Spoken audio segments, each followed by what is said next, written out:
Okay. Good morning, everyone. Welcome to your first class for financial reporting, CA Final. This is Bhavik Chokshi. Thank you very much for waking up at 7 a.m. first of all and tuning into our class. So we would be starting with financial reporting, your paper number 1. The course that we are going to study is going to be applicable for all your attempts, whether it is May 22 or November 22, May 23 or November 23 as the case may be. So this is fully applicable and it incorporates all changes, all amendments, all new sums added till date. Any new sums which are added or any new concepts will be shared separately if and when the institute decides. Otherwise, this is fully applicable. You don't need to refer anything beyond. For the time being, we have just shared 2 soft copies, one for the theory and one for the question banks for the initial topic or 2 that we are going to do, post which you will get the hard copies as well. So as we have discussed earlier as well, in case you have any queries, in the course of the lecture, it is best if you put it on the chat. In case something is very lengthy and you don't want to discuss it on chat, you can always raise a hand and ask the question. I will try to address it as and when we are at a logical stage. So you would have, let us say, the theory notes as well as the question bank to start with. We will do a quick understanding right now of what is important. Unable to hear anything.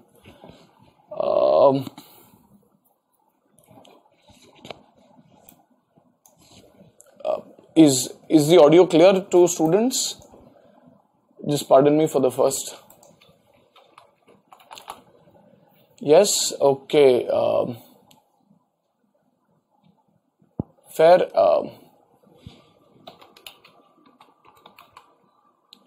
Fair. Okay, just a second. You can currently call.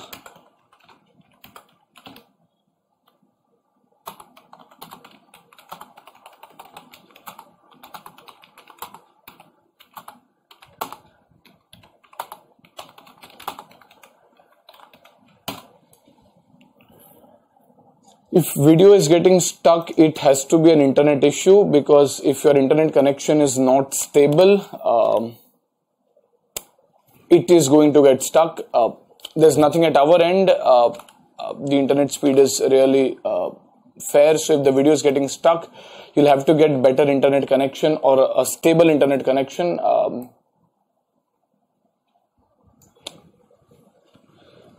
Okay, so what we will be covering for is we will look at the initial topics. I'll just do a roundup of the paper pattern.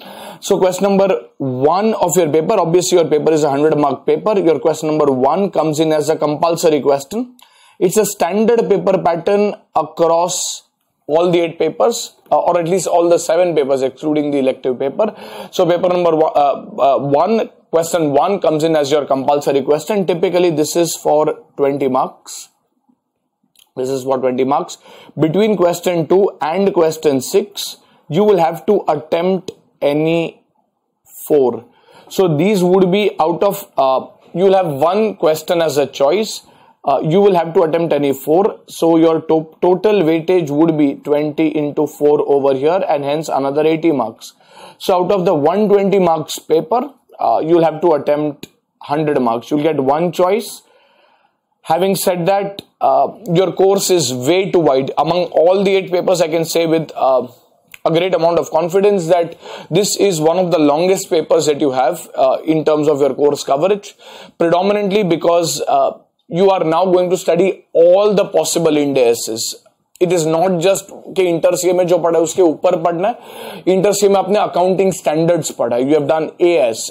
Your entire final CA is based on what we call as Ind AS, which we will try to understand what they are and what they mean. But you will have to study everything from scratch. Inventory, cash flow statement, events occurring after the balance sheet date to going up to, let's say something like impairment, something like agriculture, which you have not done. So everything has to be done from scratch from an international perspective, from an Ind AS or an IFRS perspective. So this is your total paper weightage. You have have more than 30 topics. When you will get your full textbook, you will see. Maybe we have tried to share that in the question bank as well. But in total, you'll have more than 30 topics. And hence, it is quite impossible for the institute to cover everything. I mean, if you compare it with other subjects like, for example, SFM or costing, you'll have everywhere. You'll have less than 20, maybe 15 or 20 topics. But being more than 30 topics, it is virtually impossible for the institute to ask each and every question from each and every topic. So this is something where you have to study a lot. But there is no trend analysis. There's nothing where we can say with confidence that ye standard aayega hi aur ye nahi aayega. And remember, you are studying now for your earning your bread and butter. अब तक अपने को क्या है, टोपी पहनाया जाता है कि बेटा 10th स्टैंडर्ड में सबसे इंपॉर्टेंट है पढ़ो, आपके लिए बहुत काम का है. 12th स्टैंडर्ड सबसे इंपॉर्टेंट है, आप पढ़ो, इससे आपका पूरा लाइफ बन जाएगा. Yes, that they were all important, but to be honest, this is your bread and butter, right? So this is probably the last time you are going to study, after which अपन 20 साल से क्या करते हैं, अपन सिर्फ पढ़ाई कर रहे हैं. This is probably the last time we are studying, and better be the best time. So please do study everything. Don't really focus on ये important है, ये एग्जाम में आएगा, ये अपने लिए लास्ट टाइम पढ़ना है. उसके बाद 40 साल अपने को काम ही करना है. 40 साल या जितना भी आपको काम करना है, अपने को काम ही करना है. So this is something that we should study at length, in depth, everything. Okay. So what is the coverage? Now, when we look at the course coverage, there are a few topics which do come almost always. If you see your question bank as well, otherwise I'll just see if I can pull up a old index. If I have, I can just pull up an old textbook index, which is fairly similar. The page numbers, etc., would be different over here. But this is broadly similar to the index that you would have in your question bank as well. Just cooperate with me for a week or so. We will kind of get this in place. So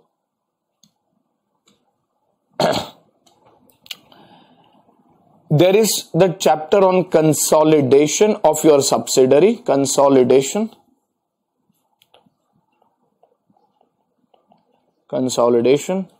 This is for subsidiary as well as a joint venture. So in your index that you will get as well, this will be chapter number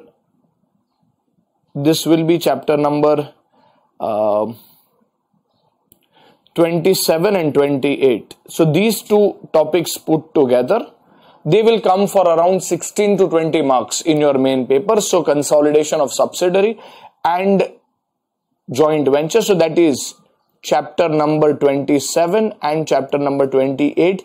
This is going to come anywhere between 16 to 20 marks. Almost certain that you will get in your exams. Most of you would have done inter-CA. Some of you might have done IPCC. So in inter-CA, in advanced accounts, अगर आपने छोड़ा नहीं रहेगा तो consolidation करके एक chapter हुआ करता था. आपने थोड़ा बहुत देखा रहेगा as per accounting standards. You will do it at length as per Ind AS. So this is consolidation. Then the next important topic is the topic on financial instruments. So when we look at the coverage, this is what we are trying to do as the coverage. Paper pattern तो चलो ठीक है. Coverage थोड़ा important रहता है कि you would know के कौन से टॉपिक्स कितने मार्क्स के लिए आने वाले हैं. So there are just a few of them which are almost assured. उसके अलावा पूरा आपका ओपन एंडेड पेपर रहता है. So there is financial instruments. According to me, this is the heart of Ind AS. This is beautiful. If you like accounting, you should fall in love with this chapter. It's a beautiful chapter. It's very, very in-depth, completely different as compared to what you have done in your inter-CA. जैसे अपन ने छोटा सा प्यारा सा एक accounting standard 13 AS 13 investment पे पढ़ा रहता है. इसका एक बहुत ही high grade version है, which is on financial instruments. This is your chapter number 29 of your textbook. This will also come for around 15 to 16 marks, sometimes even 20 marks. So you can say financial instruments will also come for anywhere between 15 to sometimes 20 marks. So this is also an important chapter. This is something that you have not studied at all.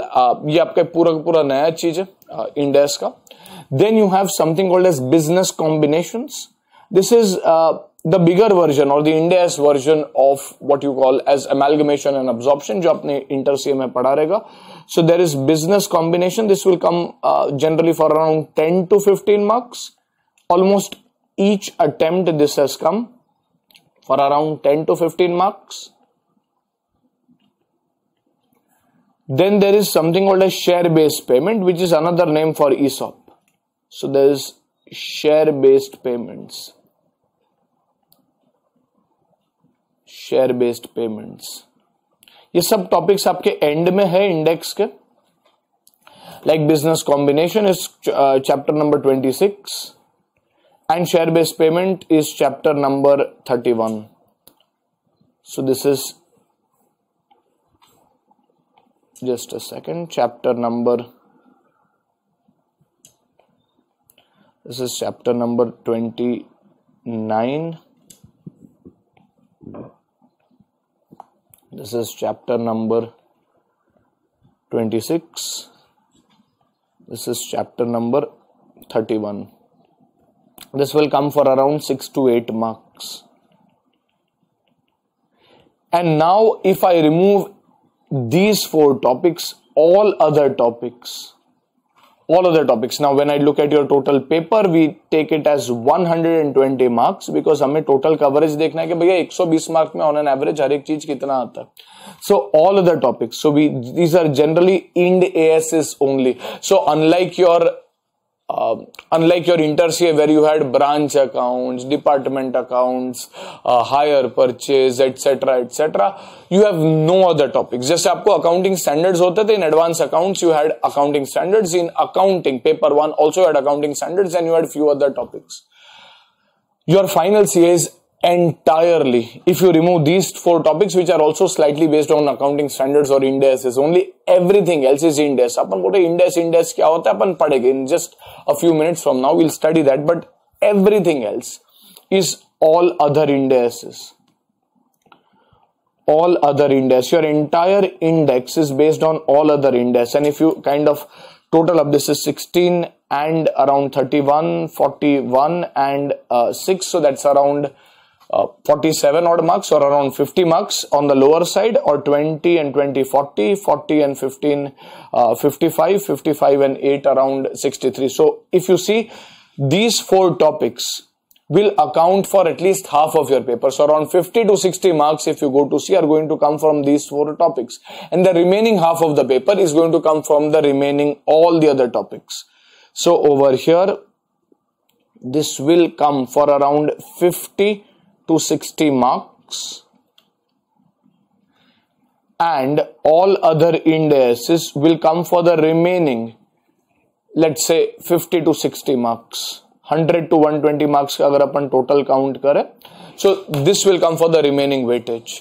So when we look at your course as well, देखने के लिए भले 4 topic लग रहे हैं, आपका आधा time, at least half of your topic, half of your course will go in these 4 topics only, and the remaining half of your course will go in all other Ind ASs. So if you want, you can just quickly jot down the coverage. Once you are done writing this, do let me know. This is your broad coverage in terms of your topics. So these are your chapter numbers and these are your marks. Just quickly jot it down. Let me know once you're done in your notes, and then we can proceed. Today's class we will do a bit of introduction, and we will start with our first Ind AS as well.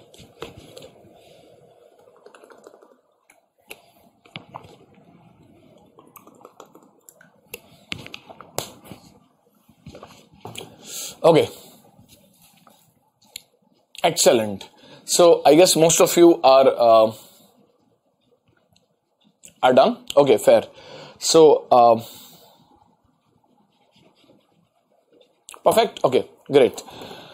So this is your broad coverage of your topics. Now before we jump into our main topics, we will try to understand what our course is all about.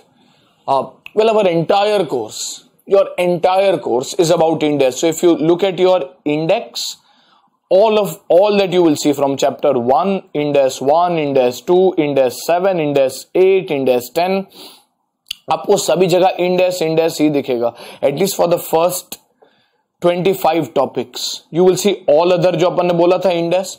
After that 26, 27 जो भी है वो अपन ने, ये भी basically end S के ऊपर ही है. But we want to understand what is Ind AS. Have you guys heard about Ind AS? Have you guys heard? Please be responsive. Please use your chat box properly.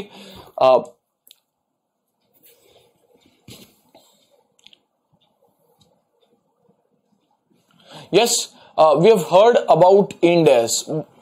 In your inter CA, what we would have studied is largely accounting standards. What are accounting standards? Accounting standards are methods to apply accounting principles. So there might be two companies. For example, now we have done bookkeeping till now. What we have done is bookkeeping. Now we actually go to financial reporting and accounting. We are not just going to keep books. We are also going to understand on why we are doing a particular treatment and what is the ultimate impact. For example, there are two companies like Parle as well as Britannia. Both of them are into manufacturing biscuits, let us say. Now, what happens is Parle is following a particular system of accounting for measuring its inventory. Britannia is following another system of accounting to measure its inventory. Now, as a reader of financial statements, if I were to compare two companies, I will compare their financial ratios, I will compare their performance and decide which company is doing better. So for example, there is Parle and let us say there is LIFO which is permitted, जो आपको अब तक पता रहेगा. FIFO है first in first out, LIFO है last in first out. There was accounting standard 2 that you would have studied in inventories. In a similar, there will be Ind AS 2 as well. I'm just trying to understand why do you need accounting standards. Let's say there is Parle and then there is Britannia. Let us say Parle is following FIFO to measure inventory, which is of biscuits. Britannia is following LIFO, last in first out, to measure inventory, which is biscuits. Let us say we operate in a country like India, which is an inflationary economy, and in an inflationary economy, usually the prices go up. So what happens is, let us say Parle has purchased a few biscuits in April, let us say of 2019, some 100 biscuits worth at the rate of ₹10. Then in September of 2019, it has purchased another 100 biscuits, but now at the rate ₹12. And then in March of 2020, it has purchased another 100 biscuits, this time around at the rate of ₹14 per biscuit. Same is the purchasing pattern of Britannia. Britannia has also done the same thing. The same biscuits are purchased 100, 100 and 100. And they have been purchased also, let us say, at the rate of ₹10, at the rate of ₹12 and at the rate of ₹14. Or let's say they have manufactured it, whatever it is. Now, at the end of the year, जैसे अपने जैसे होनहार article हो गए, उनको भेजा जाता है स्टॉक टेकिंग करने के लिए. अपन स्टॉक टेकिंग करते हैं और अपन देखते हैं कि भैया क्लोजिंग स्टॉक कितना है. So we see that the closing stock over here is 100 units. Even at Britannia, the closing stock is 100 units. अच्छा. So 100 units, if Parle is following FIFO method, first in first out method, the 100 units would be out of which purchases? Will it be out of April purchases, September purchases or March 20 purchases? You guys tell me. 100 units unsold है, but अभी यार ये कौन से 100 units unsold हो गए? हम तो FIFO assume कर रहे हैं. Will it be the units of April that are still unsold or will it be the units of March? Perfect. These would be the units of March. If it is FIFO means first in, first out. April के purchases would be sold first. September purchases would be sold next. And March purchases are the last purchases. They are not yet out. FIFO. And as a result, we would say that these 100 units would be measured at the rate of ₹14 per unit. And as a result, your total cost would be ₹1400. However, when I look at Britannia is following LIFO. LIFO means last in first out. The latest units are sold first, let us say. Which means if I were to follow LIFO, theoretically speaking, which are the units of inventory which I would say is unsold? Will it be the units of April? Again, this is April, this is September, this is March. Which of the units will be unsold? April. सबसे पहले अपन LIFO allowed है नहीं है वो secondary, but अगर allowed होता तो कौन से यूनिट्स होते? बराबर अप्रैल. So that is correct. So this will be 100 units into this time around rupees 10 per unit. So when I open the balance sheet, of Britannia and I open the balance sheet of, let us say, Parle, let's say Britannia has something like Tiger biscuit, Parle has something like Parle-G, almost similar categories of biscuits, I will see that Parle has a lot more inventory as compared to Britannia. However, is this assessment correct?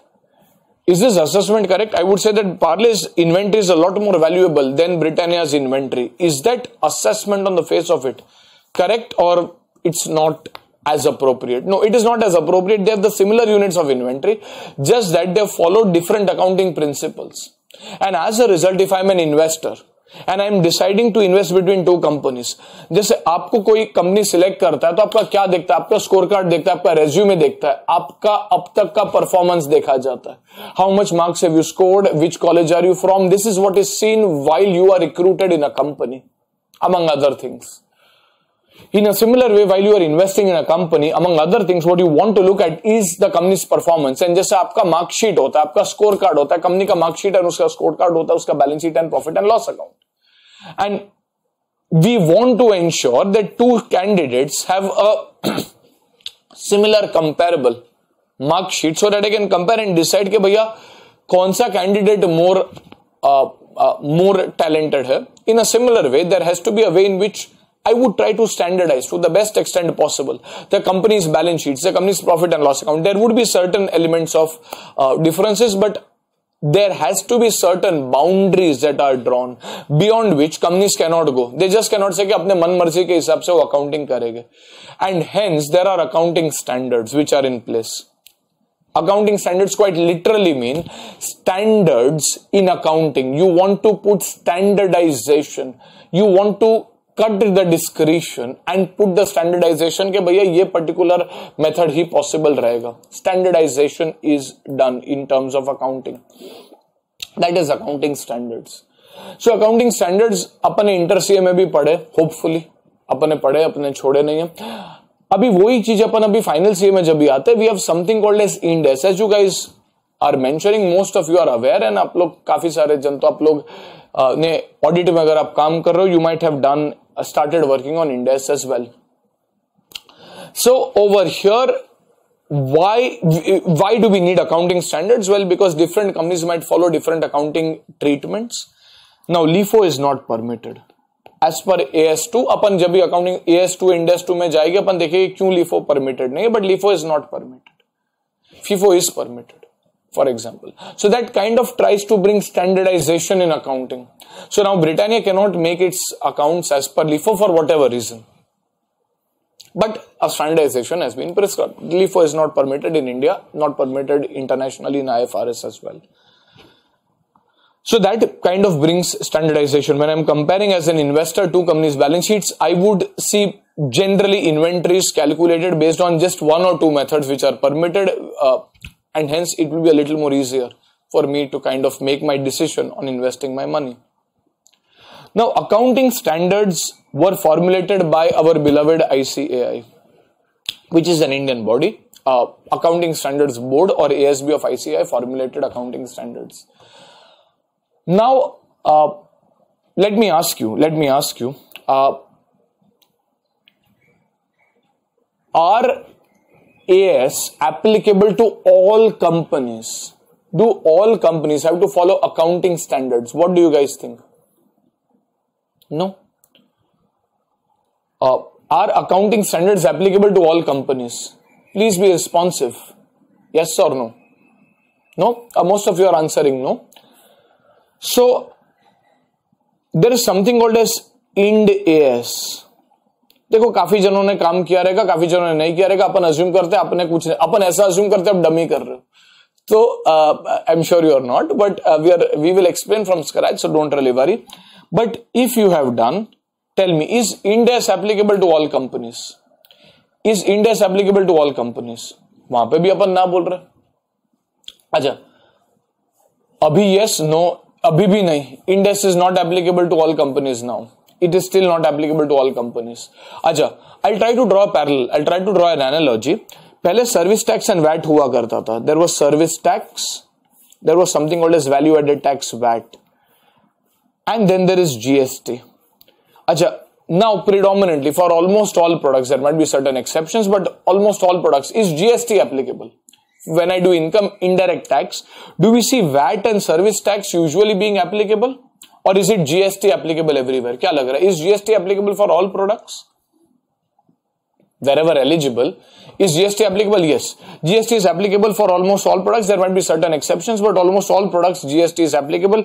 Service tax and VAT have been abolished. And as a result, in your final C as well, जब भी आप indirect tax पढ़ोगे, in your inter C as well, जब भी अभी आप indirect tax पढ़ते हो, there is no service tax, there is no VAT. You have been just taught GST because GST is the only law that is applicable.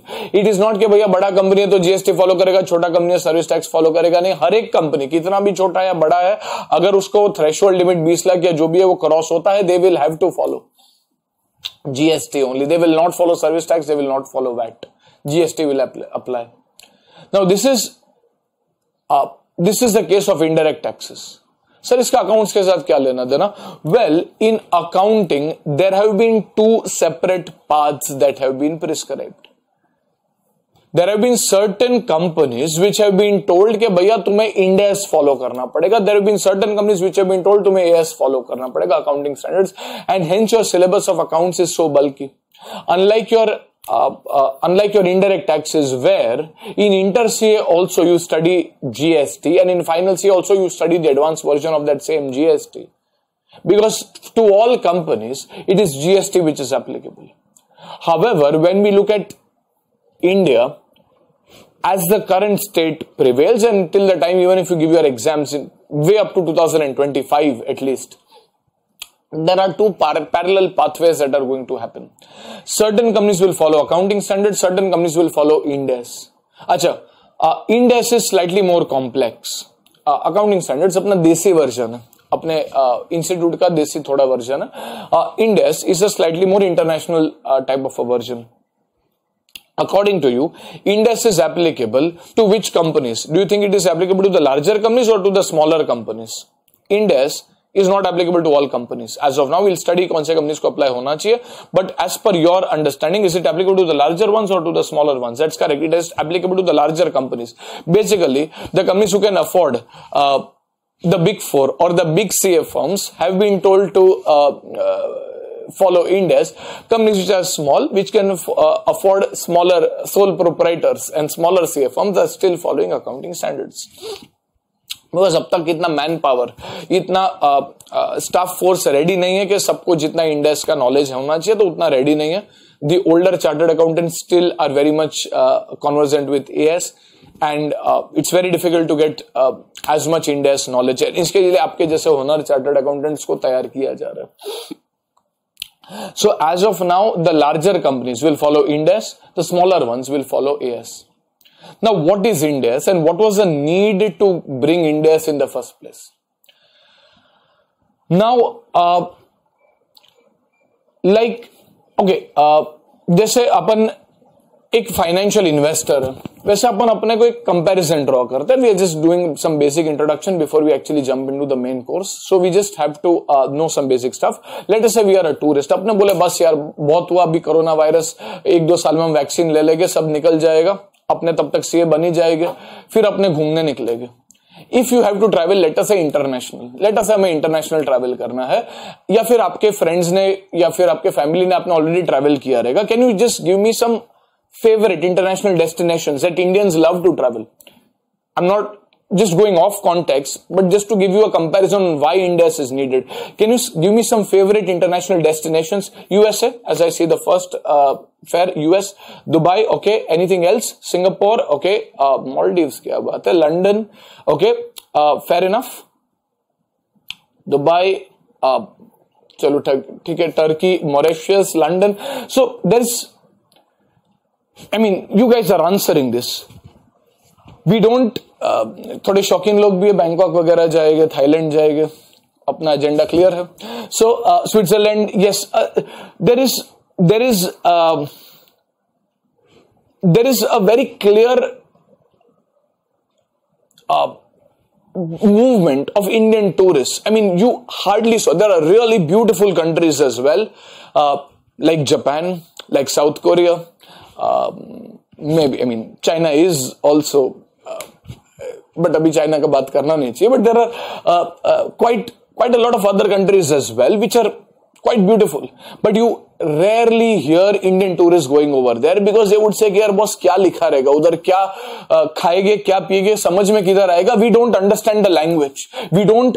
चलो ठीक है, London है, यूएस है, to some large parts of Europe as well, Dubai, Singapore, all of these places, English might not be the first language. Like in India, English is not the first language. However, people do understand English. So most of the Indian tourists, even if they have to go for a 2 weeks stay, they prefer to go to countries where their language is understood, where they know what they are going to eat, they know what they are going to go, what they are traveling. They don't like going to countries, no matter how beautiful they are, where language is something which is a barrier. यार 2 हफ्ते हमें जाना है, उसमें भी हमें इतने नाटक है. If I have to invest my money in a company, the language that a company speaks is its balance sheet, is its profit and loss account. So if my company's balance sheet and profit and loss account is made using accounting standards, now as India is opening up, globalization, FDI, etc. जो आता है India में, a person sitting in the US, a person sitting in the UK wants to invest in India, but the moment he tries to enter India, he sees the balance sheet, he sees that it is written in accounting standards, it is written in a language that he does not understand. उसने India में आके chartered accountancy अपने ICAI का हाथ पैर नहीं जोड़ा हुआ है, तो he does not know, he or she does not know, an analyst sitting outside India does not know in what language the accounting standards are written.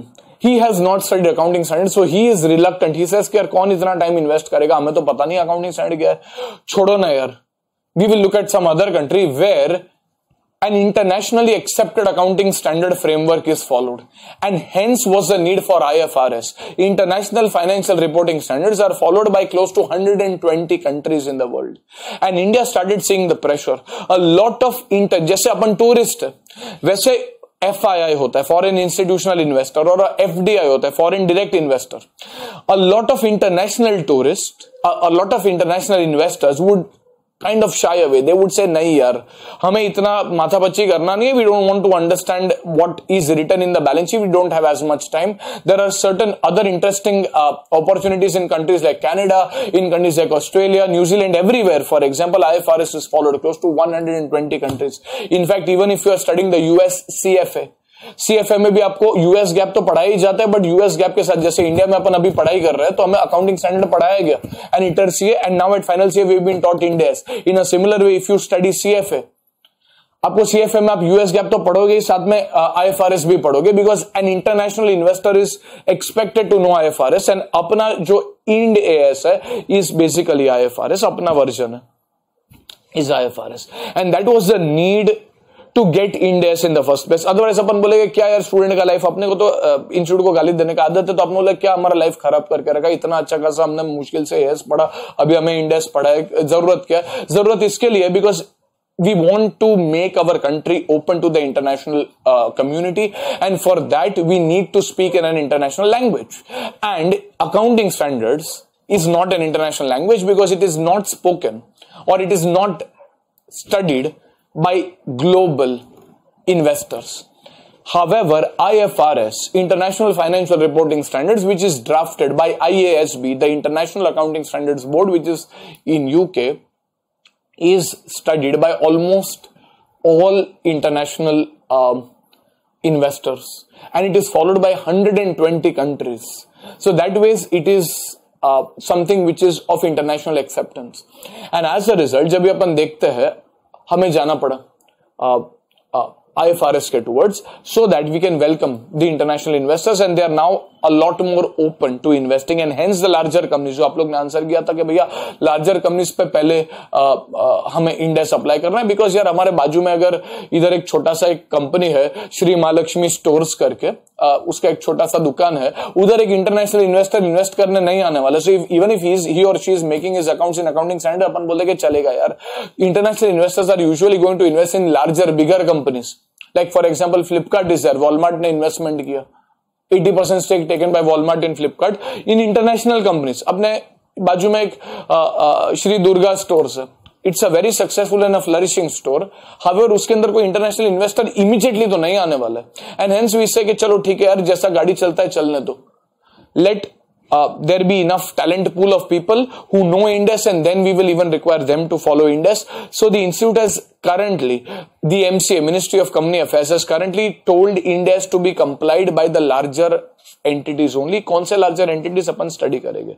सबसे पहले अपन देखा अकाउंटिंग स्टैंडर्ड्स का क्यों जरूरत है, why do we need standardization, so that different financial statements are presented and prepared in the same accounting language. Why do we need Ind AS when AS is already there? Because Ind AS is based on an international accounting standard of framework, that is IAS B, जो international accounting standards board है उसने IFRS बनाया हुआ है, and IFRS के basis में अपने तो कॉपी पेस्ट करने में तो अपने होशियार है थोड़े, सो अपन ने कॉपी पेस्ट किया, बकायदा कॉपी पेस्ट किया, और अपन ने बोला कि देखो IFRS जो है वही हमारा Ind AS है. So what we have done is we have kind of almost adopted IFRS for our financial reporting purposes. So if you are doing articleship in a company which is following Ind AS, you would see that जो आप Ind AS का preparation करते हो is very very different as compared to AS preparation. आपका balance sheet, profit and loss का सबका format भी थोड़ा अलग रहता है. Okay, so this is the reason why Ind AS was introduced. So sir, why don't we just say it as IFRS? Because institute ने यहाँ पे क्या किया, they said कि चलो ठीक है, ideally we should have said IFRS only, we are following IFRS.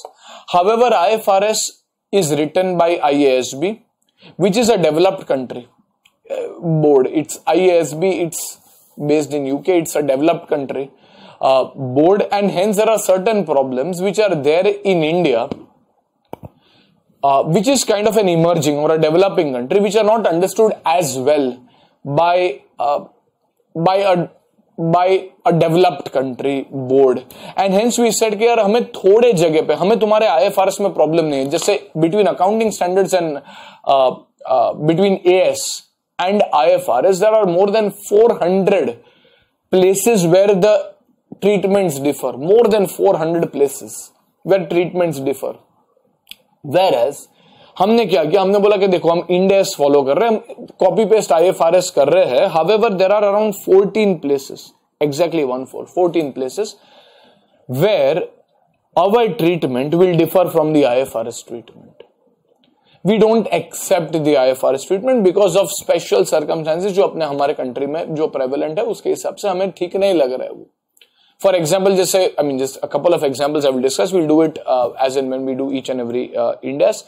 We have said कि देखो यार, जैसे escalation clause, rent होता है in a country like India, which is an inflation bearing economy, unlike the UK, Europe, Japan, US, यहाँ पे hardly कुछ आधे टके का भी inflation नहीं है.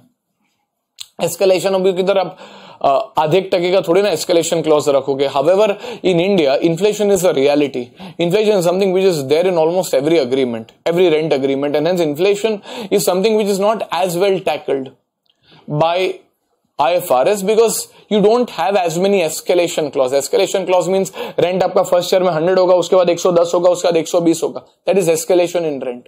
However, in the US, well, it's $100 next year. They don't really, अभी आधे डॉलर के लिए थोड़ी ना इन्फ्लेशन इज 0.5%, आधे डॉलर के लिए थोड़ी ना एस्केलेशन या कुछ करोगे. It's not as much of an issue over there. Inflation is hardly a problem internationally in the developed countries.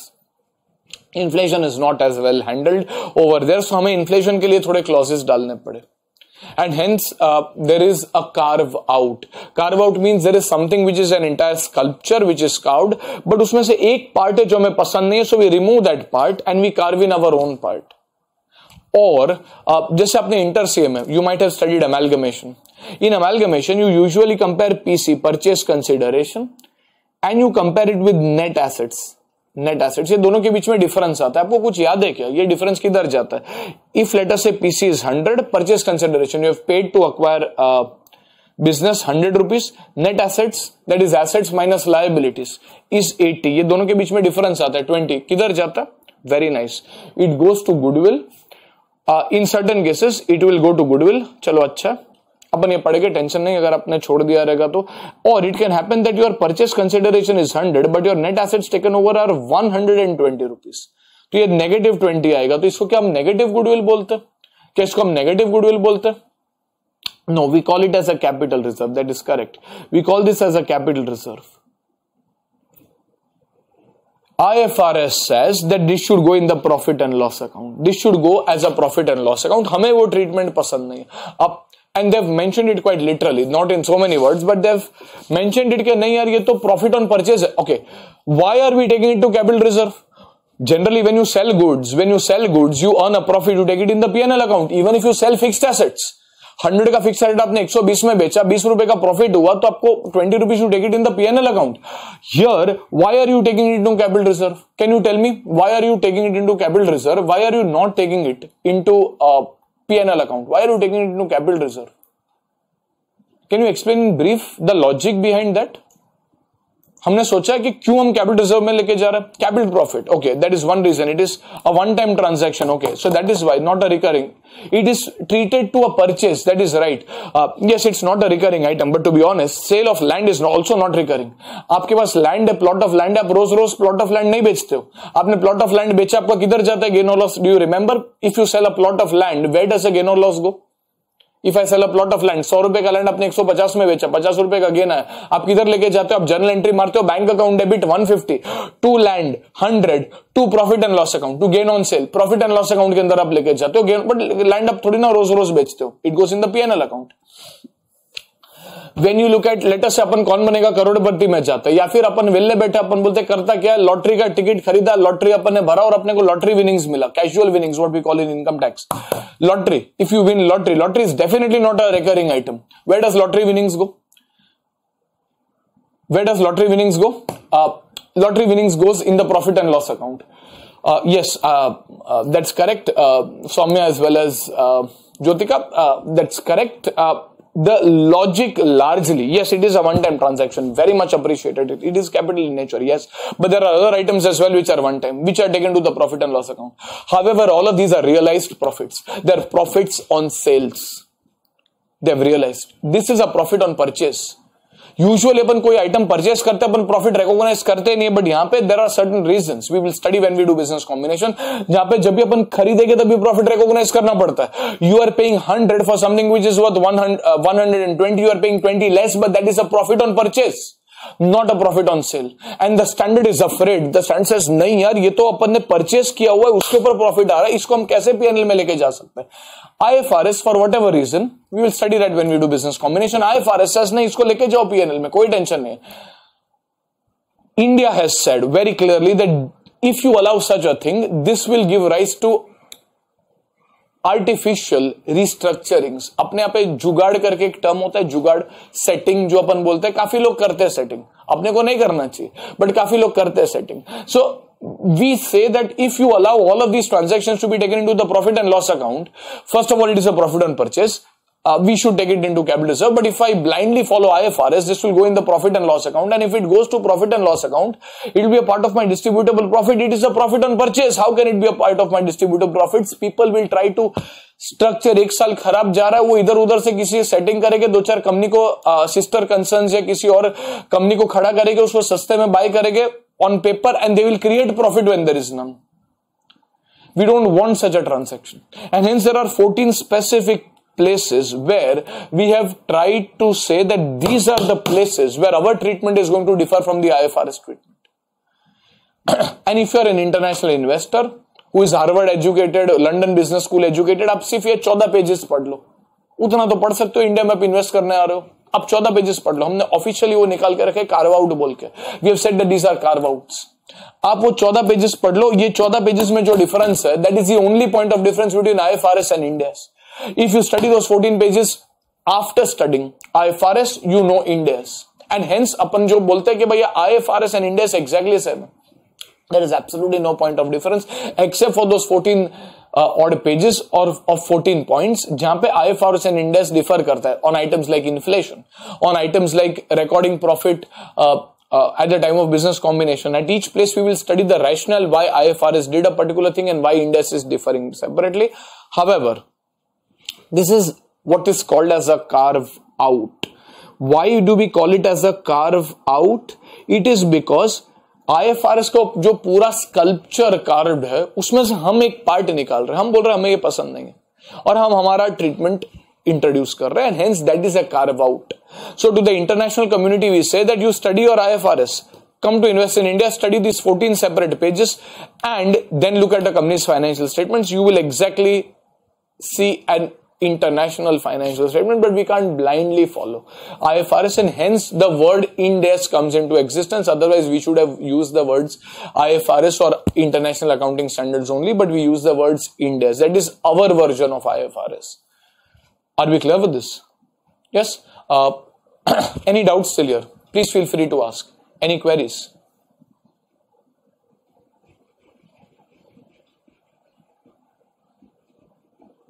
No? Okay, great. So we are just doing the introduction on why do we need Ind AS and why is Ind AS different? Why is the word Ind AS and not IFRS? Why was AS not kind of replaced, but it was kind of a bigger brother is there called as Ind AS. We don't want to forcefully put all the companies into Ind AS from now, because इतने सारे जो old अपने chartered accountants है उन्होंने भी नहीं पढ़ा रहेगा, तो उनके लिए फिर जो छोटा एक कंपनी है उसको एक बड़े बड़े सीए फर्म्स के पास जाना उतना अपने को बर्डन नहीं डालना, and hence the smaller company still continue accounting standards till we have an adequate pool of people who are equipped with Ind AS, and hence we have a parallel implementation, unlike GST which has replaced service tax.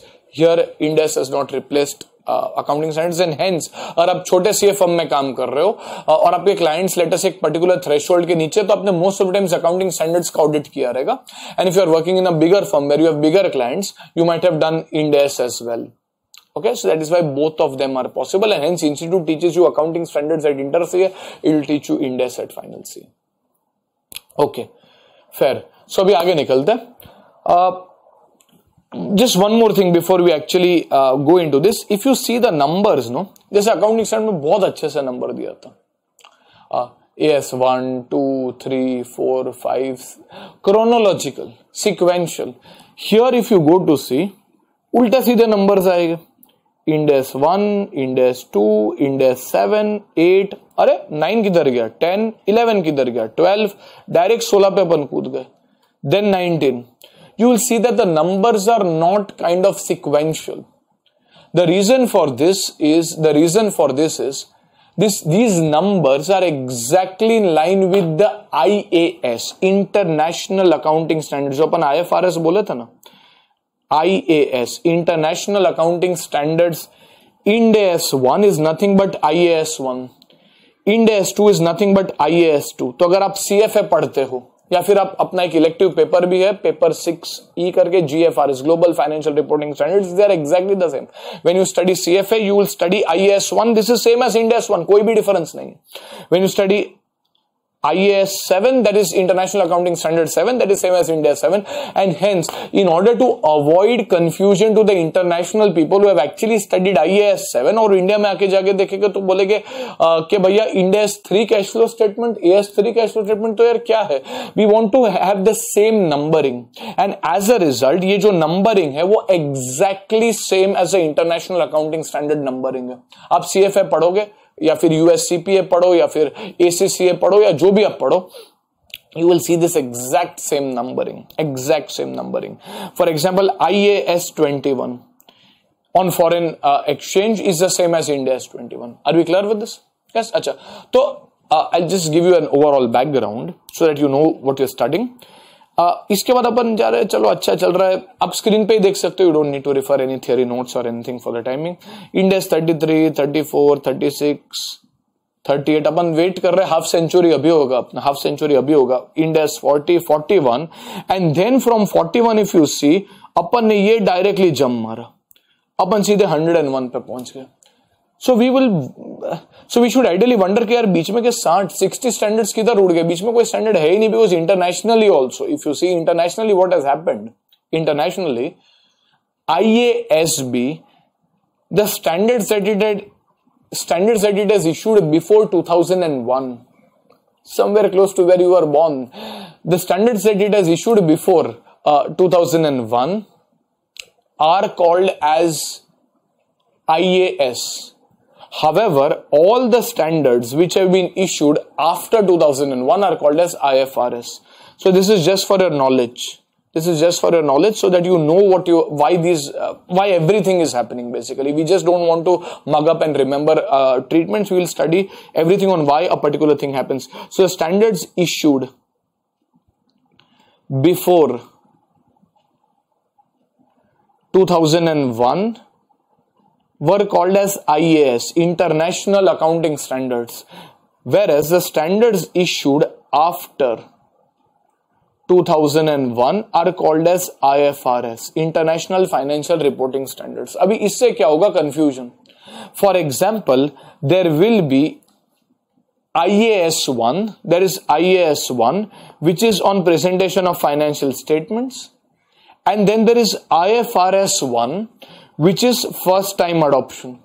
So now how will we number it? Because IAS 1 भी 1 है and IFRS 1 भी 1 है. तो अपन ने बोला एक काम करते हैं, अपने को वर्ड चेंज नहीं करना है, वर्ड इंडेक्स ही रहने देना है. तो एक काम करते हैं, नंबर सीरीज चेंज करते हैं. So what will happen is 100 के ऊपर के जो भी नंबर है ना, 101, 105, 108, for example index 108 is nothing but internationally IFRS 8.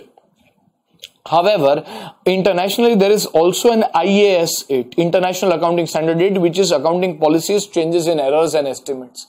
And hence हमने क्या बोला कि यार ये दो चीज पे 8 है, एक IAS 8 है, एक IFRS 8 है. Now हमारा तो इंडेक्स ही है, तो अभी दो 8 कैसे दिखा है? So we keep index 8 as it is, and then जो भी आपके IFRS series है, standards which are issued after 2001, the institute says वो 100 के ऊपर करेंगे. 101 is nothing but IFRS 1. 108 is nothing but IFRS 8. Are we clear with this? अब समझ में आ रहा? So basically ये जो सबसे लेटेस्ट स्टैंडर्ड आपने शायद सुना भी रहेगा इसके बारे में, लीजेस का standard would be, okay, would this be, you guys tell me, would it be an IAS? This is Ind AS 116. Ind AS 116, as per your knowledge or understanding, is actually IAS or IFRS? IFRS. IFRS क्या? IFRS 116. Is that correct? No, that's correct. It's IFRS 16. That's correct. It's IFRS 16. IFRS 16 will be leases. In a similar way, you can also see Ind AS 16, which is property, plant and equipment. This would be what? IAS or IFRS? There is also an Ind AS 16, IAS. Acha, this will be IAS 116, IAS 16. What will that be? ये IAS रहेगा. IAS what? 16. That is correct. So this is why these numberings appear to be different. ये सब उल्टे सीधे number आपको दिखेंगे, because internationally ये number उल्टे सीधे, उसमें अपने इंस्टीट्यूट को गाली देने का कोई पॉइंट नहीं है कि ऐसे क्यों नंबर रखे. वो इंटरनेशनली है तो अपन ने सिर्फ कॉपी पेस्ट किया. Are we clear with this? Any problems still here? Please do shoot.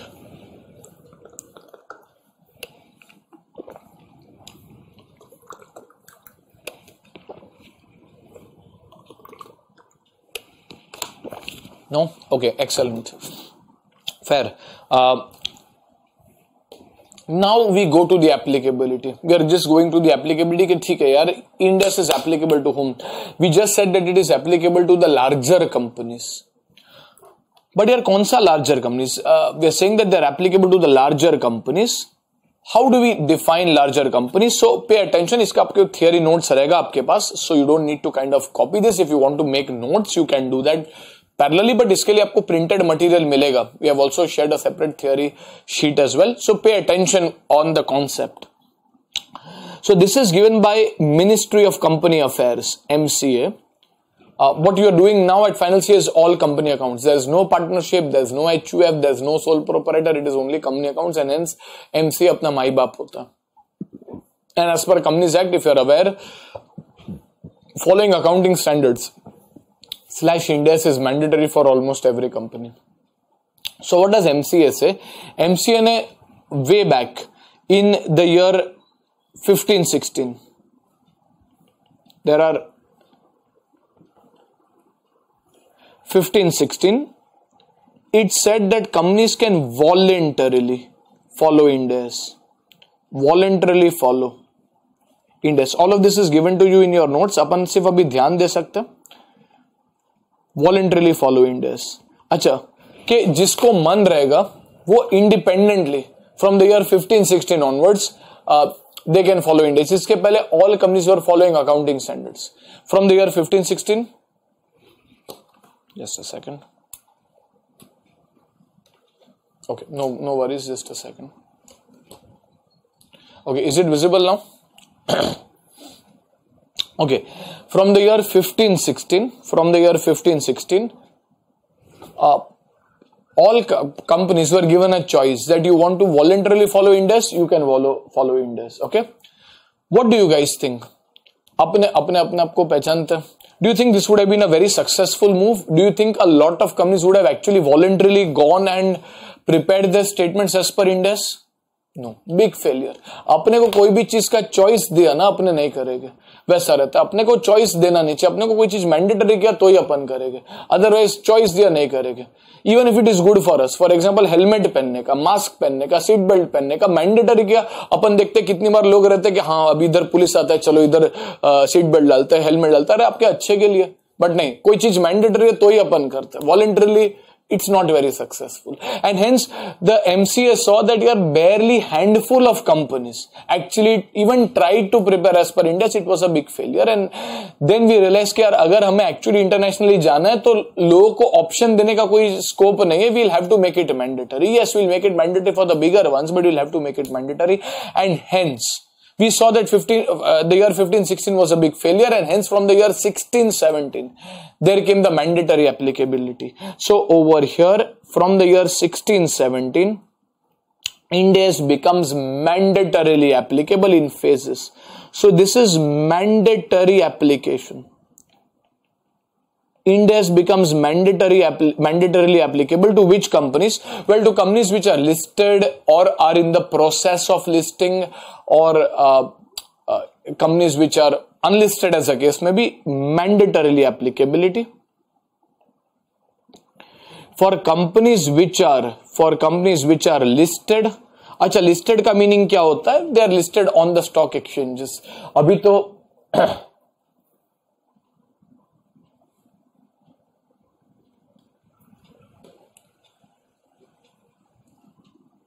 is the video paused? Is it visible? No? Okay. Again, you might just have to be at a place where your internet connection is stable. If it is not stable, usually वो streaming में थोड़ा issue आ सकता है. Just try to be at a place where your internet connection is stable. Maybe in a day or two आपका वो बराबर घर पे होता है ना, एक जगह पे नेटवर्क आता है, एक जगह पे नेटवर्क नहीं आता, तो अपने को बैल्कनी में जैसे जाना पड़ता है वैसा थोड़ा आपको जगह ढूंढना पड़ेगा. So mandatory applicability. So this was applicable to companies which are listed on the stock exchanges, Bombay Stock Exchange, National Stock Exchange, etc. Scam 1992 देख के अपने को भी stock exchange का तो बहुत knowledge आ गया रहेगा, but they are listed on the stock exchanges, whether in India or outside India. There are certain companies जो Indian companies है वो outside India भी listed होते हैं. For example, Naukri.com, for example, Make My Trip, all of these are listed on the US stock exchanges because these are early. ये सब जो भी .com का अपना क्रेज चालू हुआ था in 2000 के आसपास, तभी के कंपनीज है. तभी इंडिया में लोगों के पास इंटरनेट, फोन, लैपटॉप कुछ भी नहीं हुआ करता था, तो इंडिया में इंटरनेट का इतना कुछ कंपनीज का इतना क्रेज था नहीं. But make my trip, Naukri.com were all companies which has started somewhere around 2000 when Google etc. had started. So they understood that Indian investors will not really appreciate as much our company because India में अब तक internet penetration वगैरह इतना आया नहीं है, and hence they had listed in the US stock exchange. So we're just saying that if you are an Indian company and if you are listed, whether in India or outside India, as long as you are listed or you are in the process of listing. Process of listing means जैसे एक IPO होता है, initial public offer. So if you are in the process of listing, it means that you are, let's say, running an IPO, an initial public offer, and in an initial public offer, जैसे अभी काफी सारे IPOs आ रहे हैं, अभी lately एक burger king का IPO गया, देयर इज नजारा technologies, Anupam Rasayan, etc. A lot of IPOs are coming. These are companies which are in the process of listing. They are not yet listed, but they are in the process of listing. They filed their IPO documents with SEBI and they are in the process to get listed. These are companies which are listed or in the process of listing, or companies which can be unlisted. For example, Parle is such a big company, but it is unlisted. It is not listed on any stock exchanges. जरूरी थोड़ी ना हर एक company list होना चाहिए.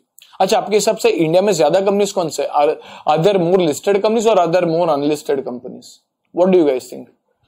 What is more? Unlisted are more, way more than listed. Listed companies गिन के आप देखो कि 7 or 8,000 listed companies are there. 7 or 8,000. That is barely a drop in the ocean of crores of companies in total, out of which barely 7 or 8,000 are listed. So majority are unlisted. So you'll have listed companies or in the process of listing, or companies which are unlisted. अच्छा ठीक है, तो sir limit क्या है यार? The limit is linked to net worth, not linked to turnover, not linked to your borrowings, not linked to your profit. It is linked to net worth. Net worth is usually share capital plus reserves, roughly speaking.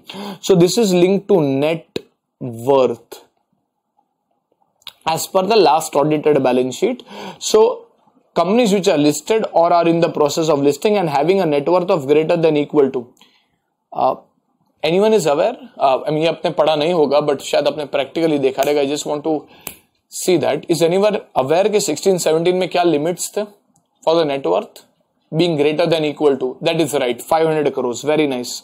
So the limit was 500 crores, and to be honest, यहाँ पे दो separate bifurcation करके कोई point नहीं है. It was the same for listed as well as unlisted companies. So these are the big ones.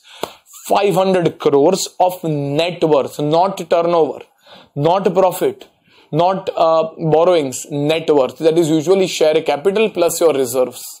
So your net worth should be greater than 500 crores, and hence these are the real big companies who would follow Ind AS at that time. Okay, slowly as time passes, you want to cover more companies, and hence आपने net worth का limit वगैरह कम किया. So going forward in the year 17-18, the next phase,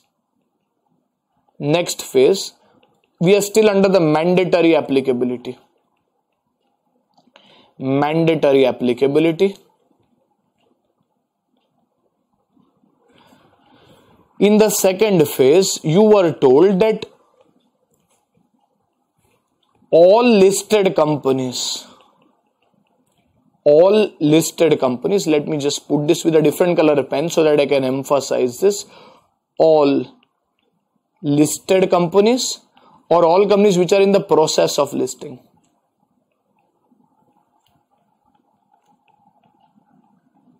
So ये government का main objective था. Foreign investors, there are two types of foreign investments. If you are aware, there is something called as FII, foreign institutional investors, जो stock market के अंदर invest करते हैं, and FDI, foreign direct investors, जो directly companies में invest करते हैं. For example, Walmart, when it invested in Flipkart, was a foreign direct investor. Walmart directly invested in Flipkart. Whereas when you look at, let us say, a Citibank or a Franklin Templeton mutual fund, or let's say Berkshire Hathaway, ये Warren Buffett का जो company है, if they are investing in Indian stock market, वो FII रहता. तो अपन ने बोला देखो यार, majority जो इंडिया में बहुत पैसा आता है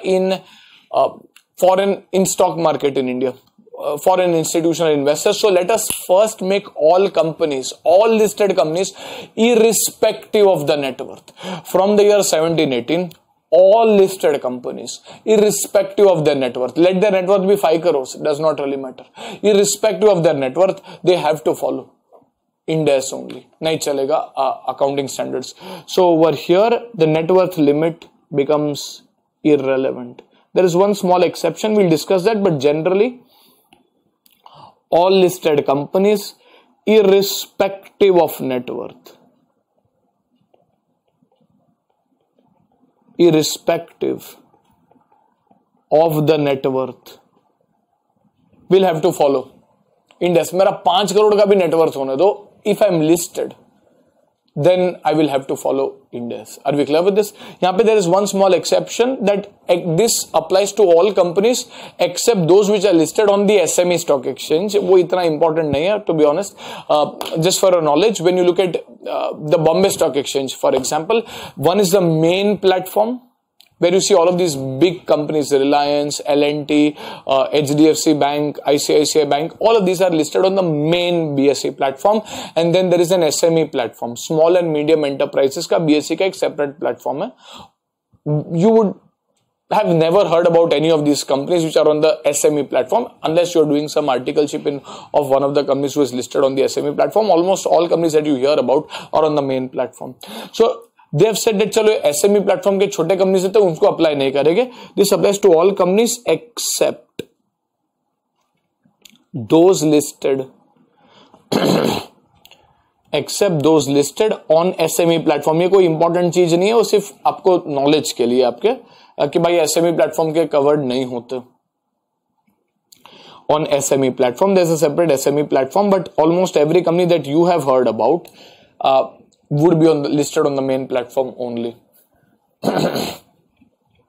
Which means now all of these listed companies, and hence FIIs are very happy. Foreign institutional investors are very happy. The foreign mutual funds, the foreign hedge funds are very happy that now the companies that they are going to invest, the listed companies, all of them are going to follow their financial statements as per Ind AS only. Or if you are an unlisted company, अच्छा यहाँ पे आपको net worth का limit पता है क्या? Or if you are unlisted, here it is not irrespective of net worth. तो फिर क्या हर एक कंपनी आ जाएगा? Here there is a net worth limit. What is the net worth limit? Are you guys aware? 250 crores. Excellent. So if your net worth is greater than, let us say 250 crores, then Ind AS has to be followed. So when we are looking at these limits, these are the companies to which Ind AS has to be followed. हाँ तो सब बोल sir इसके बाद 1819 आएगा, नहीं 1819 के बारे में कुछ भी नहीं बताया हुआ है. They have just stopped at 1718 and for the time being Institute has not given any further roadmap. This is called as roadmap. They have said कि हाँ 1516 voluntary applicable, big failure. Mandatory application 1617 and then 1718 for two categories of companies, and that is the same law that applies. Which means if you are a company which is crossing 250 crores on or after the year 1718, तो आपको वो साल से Ind AS लग जाएगा from the last audited balance sheet. So if you will look at your last audited balance sheet, you will see कि हाँ last balance sheet में मेरा 250 crores के ऊपर गया, then from the current year you will have to follow Ind AS. There is no further roadmap given. Once the institute thinks that it is the right time, Ind AS के जो issues है वो सब resolve हो रहे हैं, there is a lot of people, then they will give further roadmap, but that is not going to happen. Definitely not before your 2022 or even the 23 exams for sure. So till then, this is the roadmap that is expected to continue. Are we clear with this? Yes, अच्छा. So ये आपका mandatory applicability. This is applicable to all companies except. जैसे in your inter C also you would have studied there are certain special laws that are applicable to insurance companies, to banks, to NBFCs, non-banking financial corporations. So over here this is applicable to all entities, और ये आपके लिए important है. ये जो अपन ने अभी लिखा है वो आपके लिए important है. This is applicable to all entities except banks. If you are aware, banks का पूरा बैलेंस शीट अलग बनता है. आपने शायद पढ़ा रहेगा आपके इंटरसी में एडवांस अकाउंट्स में बैंक्स का पूरा अलग बैलेंस शीट बनता है. Insurance companies, earlier in IPCC you had insurance, InterC I think recently they have removed insurance as well, and NBFCs. To these entities special laws apply and hence उनके balance sheets वगैरह काफी special अलग तरीके से बनता है. And hence this roadmap does not apply to banks, insurance companies and NBFCs. उनका एक अलग रोड मैप है, but this is what is relevant from a final CA perspective. आपको ऑलमोस्ट एवरी टाइम एग्जाम में क्वेश्चन आएगा, तो it will never be for a bank, never be for an insurance company, never be for an NBFC. अब तक कभी भी नहीं आया हुआ है बैंक, इंश्योरेंस कंपनी और एनबीएफसी के बारे में कोई भी question.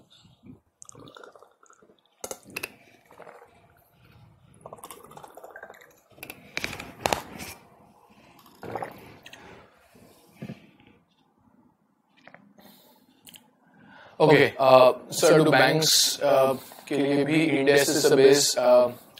for their accounting? No, we'll discuss about that. Just give me a minute. Banks, insurance companies and NBFCs का क्या roadmap है वो अपन discuss करेंगे. But for the timing, this is your roadmap for all companies other than banks, insurance companies and NBFCs. Okay, now before we proceed, a couple of things that I want to know from you. When we have to calculate a net worth में क्या क्या होना चाहिए? You guys tell me, should your share capital be a part of your net worth? Should share capital be a part of your net worth? Yes, of course. अच्छा, share capital में there is equity and preference. Will both equity and preference be a part of your net worth? Yes, of course. So net worth will comprise of share capital. Is that it? Is that it? Will there be anything else in your net worth? Reserves. Now the question arises, which reserves? Should your net worth, and this is based on your understanding, should your net worth include only what you call as free reserves, like profit and loss and general reserve, or should it include all reserves, like even the capital reserve, the capital redemption reserve, securities premium? Should it include option A, all reserves, whether capital or free, or should it include only the free reserves? क्या होना चाहिए? I can see a mixed verdict, but most of you are mentioning all reserves and that is correct. Remember, अगर आपको find करना है dividend कितना distribute कर रहा है, yes, you look at the free reserves, but here you are looking at the size of the company. How does it matter whether the reserve is free for distribution of dividend or not? How does it matter? For example, you are a company, for example, just for a knowledge, you are a company whose face value is 10 rupees and your issue price, your market price is, let us say, much higher. For example, you look at a company like MRF, just for a knowledge, MRF का 10 रुपए का कुछ face value है and its market price is 90,000 rupees. Yes, 90,000 rupees without exaggeration. So for a company like MRF, if it were to issue any new share, it will issue new shares at 90,000 rupees. 90,000 rupees में से सिर्फ 10 रुपया share capital में जाएगा, the balance 89,990 rupees will go in the securities premium. So if I look at the balance sheet of MRF, if MRF issues one new share, it will receive 90,000 rupees. So in its share capital, you will have 10 rupees, balance 89,990 will be in the securities premium, but that 90,000 is received by the company, right? So if I look at the size of the company, अगर company के पास एक ही share है, theoretically, then company के पास वैसे तो 90,000 rupees है ना? So I want to see if the company is big or small. If the company is big or small, I don't have to see the distributable profits. I have to see all reserves. And as a result, the standard says the MCA says you have to take all reserves, except it says you don't take revaluation reserve, because revaluation reserve सिर्फ on paper होता है. अब revaluation reserve को manipulate कर सकते हो, because it is just on paper. You can, so it will take all reserves except revaluation reserve. So something like your capital redemption reserve, something like your capital reserve, securities premium, general reserve, profit and loss, all reserves are going to be taken. So this will include all reserves. All reserves except revaluation. Except revaluation reserve. Okay, जो fixed assets के अंदर आता है, जो revaluation reserve उसको छोड़ के हर एक reserves आप लोगे. Usually there is no fictitious asset, but if there is a fictitious asset, but what are fictitious assets? Something like discount on issue of debentures not yet written off, preliminary expenses not yet written off. तो ये सब तो खर्चा है ना, ये सब थोड़ी ना asset है. These are fictitious, which means they are not really assets, just that you are writing off preliminary expenses over 5 years. So your journal entry would be, जब भी आपने 500 रुपए का preliminary expenses incur किया रहेगा, preliminary expenses account debit 500 to bank 500. You have been told to write it off over 5 years. Your journal entry is profit and loss account debit 100 rupees to preliminary expenses 100 rupees. तो balance 400 रुपए अभी भी balance sheet में पड़ा रहा, but वो तो खर्चा है. Discount on issue of debentures not yet written off, preliminary expenses not yet written off, if any, will be fictitious assets. So if there are any fictitious assets, remember debtor is not fictitious, inventory is not fictitious, property, plant, land, building, goodwill, they are not fictitious, they are real assets. Expenditures which are written off, which are not yet written off, are fictitious assets. So over here, if there is any fictitious asset, तो अपन वो less करेंगे, but usually तो होते नहीं है अभी आज के जमाने में. Because AS26 वगैरह भी permit नहीं करता है. You have to write off all expenses. So if there are any fictitious assets, then you'll write it off. This will give you the net worth. There is no limit of turnover. Turnover कितना भी बड़ा हो सकता है, छोटा हो सकता है. No limit of profit. It is only net worth. Okay, perfect. Now, if you are aware, company अब तक अपन ने पढ़ा नहीं है, but hopefully you would be aware, maybe using your audit or tax experience, or maybe if you have studied in your inter CA, there is something called as standalone balance sheet and profit and loss account, and then there is something called as consolidated balance sheet and profit and loss account. Standalone as well as consolidated.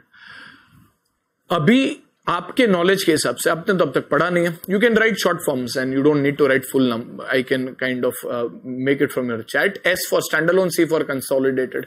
ये जो net worth अपन लेंगे, the limit that I look at of 500 crore 250 crore, just based on your guess work, calculated guess work बोलते हैं इसको अपन.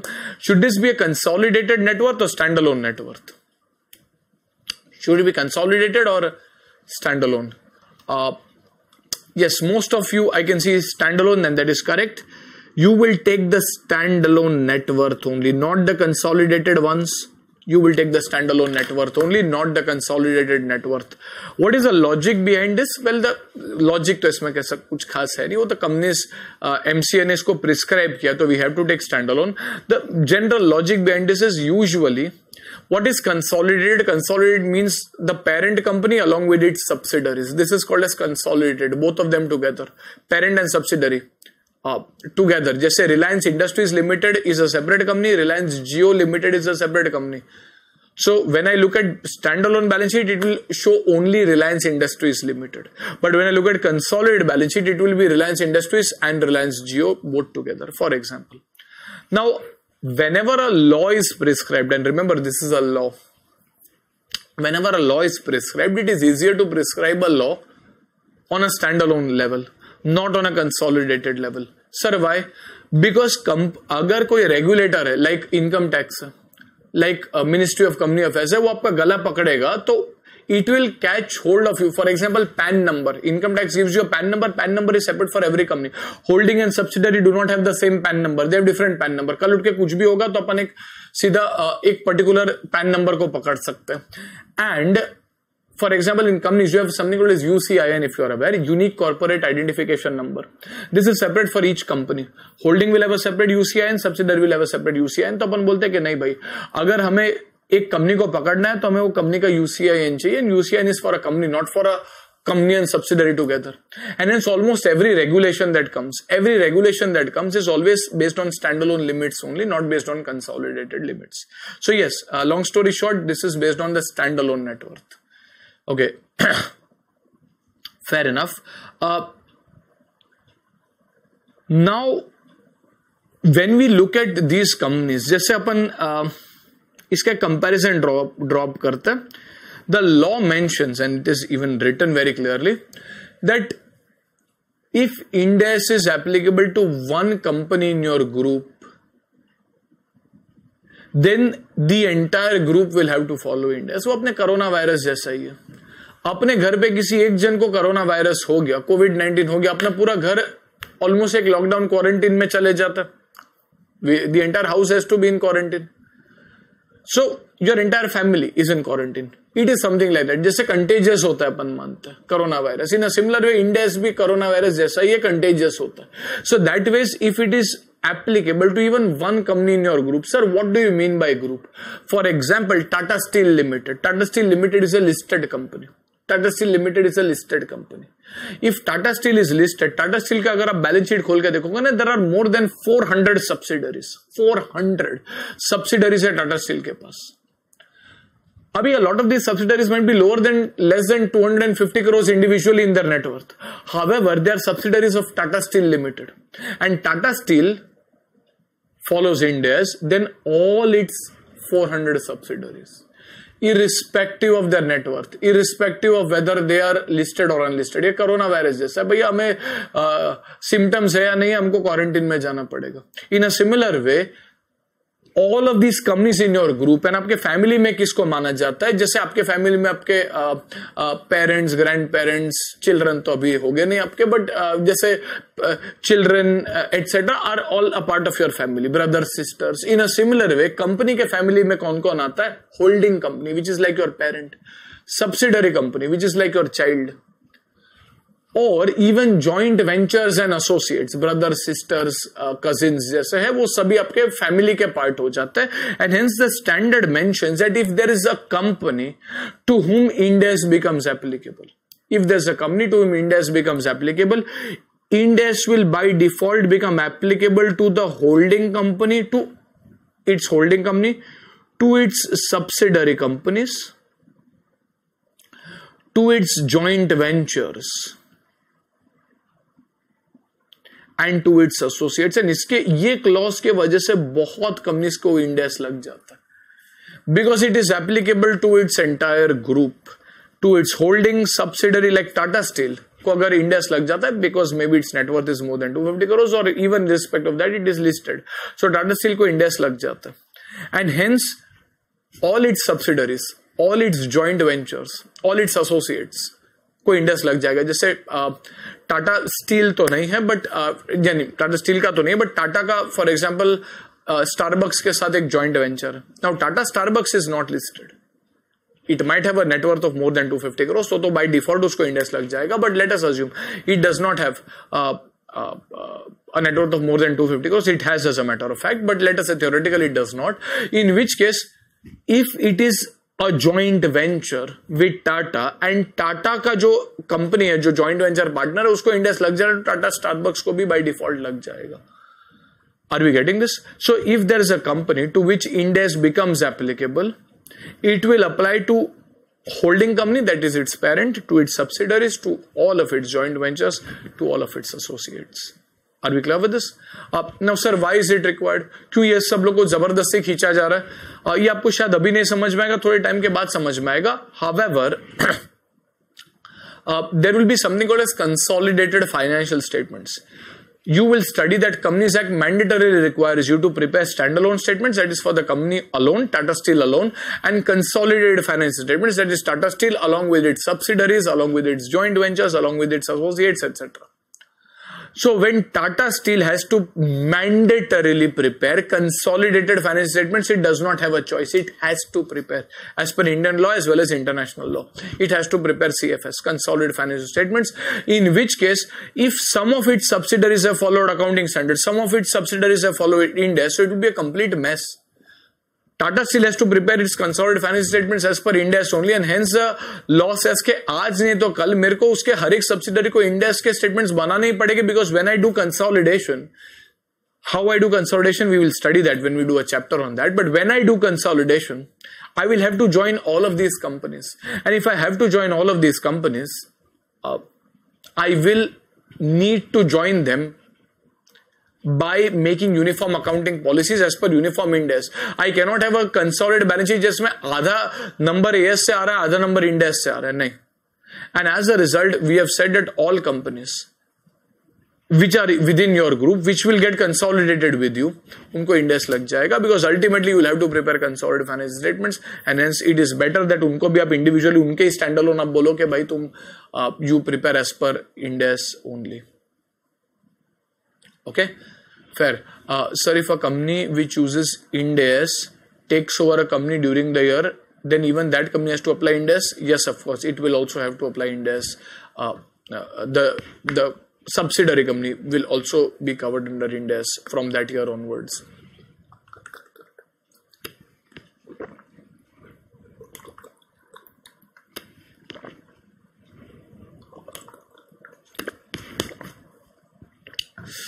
Okay, fair enough. Any other questions, please? Any other questions till now? Banks and insurance companies, NBFCs we will do, but other than that, any other questions? No? Okay, fair. So this is your broad roadmap. This is your broad roadmap for your usual companies. We'll just glance through the theory for this. So this should be in your theory sheet for the time being. Let me see if I have this downloaded. Okay, I think I have one. I think this is not as well formatted, but nevertheless, I think आपका थोड़ा formatted रहेगा, but nevertheless, this is your theory sheet. Applicability of Ind AS. Any penalty for compliance of non-compliance? It's a Companies Act thing. You are violating the Companies Act. Your company registration itself can be stripped off. So it's a very, very strong non-compliance. You are violating the Companies Act. Is there an opt-out if the net worth falls below 250 crores? Okay, good question, Divya. Let me just handle that as well. So let us say, what if your net worth, it's a good question. What if your net worth, before we go to the theory reading, let's say in the year 1718, your net worth was more than 250 crores, तो अपने इंडेस लगा दिया. In the year 1718, index was followed on a mandatory basis because your net worth of the immediately preceding year was greater than 250 crores. You applied index. 1819 also, your net worth continues to be more than 200 crores. You apply index. Now comes 1920, and with that comes the horrible coronavirus, and you see that you are impacted badly. Your business is impacted badly. You are suffering massive losses. You are in the airline industry, for example. And your net worth falls below 250 crores. Is it possible? Well, why not? It is not necessary कि perpetuity तक अपन net worth 250 crores के ऊपर ही होना चाहिए और net worth falls below 250 crores. It is very much possible. 2 financial statements you have already prepared as per Ind AS, and subsequently 1920, 2021 जो भी year में है, your net worth falls below 250 crores. What do you guys think? Let me put it on you first. Net worth is less than 250 crores. Now, does the company, option A, you guys tell me, option A, does the company need to still prepare its accounts as per Ind AS, or option B, can it opt out and now follow accounting standards at its desire? A or B?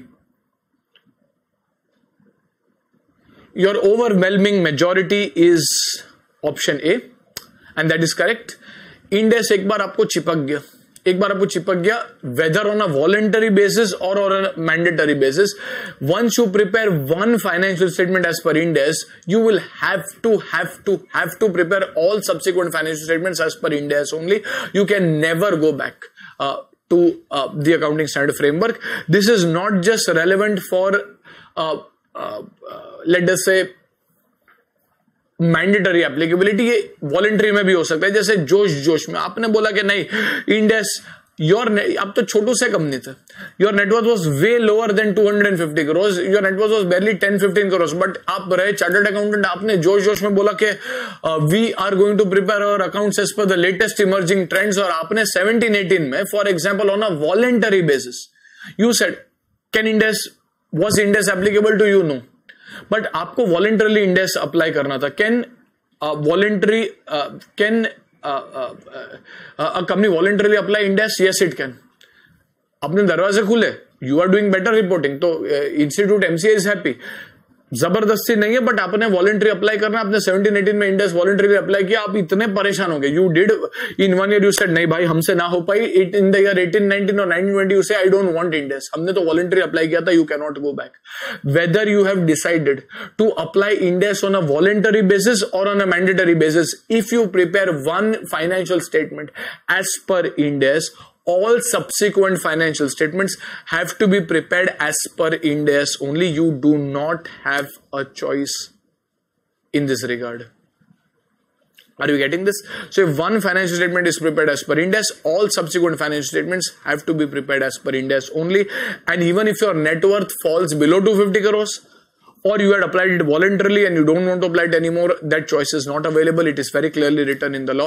It is, I mean, आपको तो problem face हुआ नहीं था, but 2 or 3 years back, when the new course came in, old course था, new course था, when the new course came in, a choice was given to the CS students that if you want, you can continue with the old course or you can go to the new course. But once you exercise that choice, once you go in the new course, you can never go back to the old course. वैसा था. But that choice is open. दरवाजे institute आपको नया चीज करने के लिए खुला रखता है, बट एक बार आप नए चीज के अंदर आ गए, वापस you cannot go back. It's the same in Ind AS as well. Okay, fair.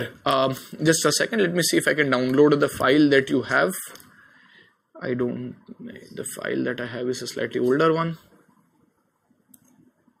Just a second. Otherwise, content तो सेम ही है. चलो ठीक है, nevertheless.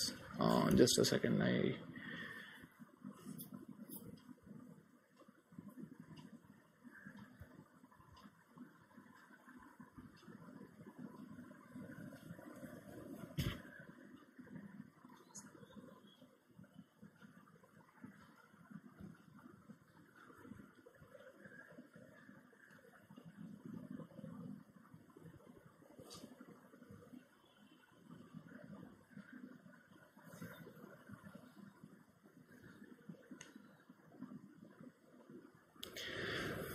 Okay, so I'll just download it. Just give me a second. And in the meantime, we'll just discuss on the screen would be blank for a minute or so. We'll just discuss the applicability of Ind AS to special entities. From an exam perspective, this is not really relevant, but from a knowledge perspective, you should be aware. It is even written in your study material. What about these three special entities? NBFCs, non-banking financial corporations, banks, and insurance companies. Well, banks are governed by RBI. NBFC is governed by RBI, and insurance companies are governed by what is called as IRDA, the Insurance Regulatory Development Authority. So IRDA covers the insurance companies. Banks and insurance companies were earlier going to comply with Ind AS from the year 2019, then 20, then 21. Karte. They have been deferred until further notice because Ind AS में काफी सारे complexities आए, तो RBI ने देखा कि यार banks कि जो financial statements है, we want to be absolutely clear on what impact it will have, and only then will we apply Ind AS. So as of now, banks cannot follow Ind AS. As of now, insurance companies cannot follow Ind AS. So your next question would be, sir, then when can they follow Ind AS? Well, no roadmap has been given till now. RBI has mentioned that it has been deferred until further notice by the RBI, and hence to banks, Ind AS does not apply, AS applies. Along with the provisions of the Banking Regulation Act. To insurance companies as well, AS applies for the time being. Ind AS does not apply to all insurance companies, whether they are listed or not. Insurance companies and banks will be listed ho sakte. So whether they are listed or not, Ind AS will not apply. They will have to prepare their accounting as per their accounting standards only. Are we clear with this? Yes, acha. Now what about NBFCs? Can you just tell me the difference between a bank and an NBFC? आपने शायद ये inter CA में पढ़ा रहेगा. What was the difference between a bank and an NBFC? दोनों financial institution ही है. What is the difference between a bank and an NBFC?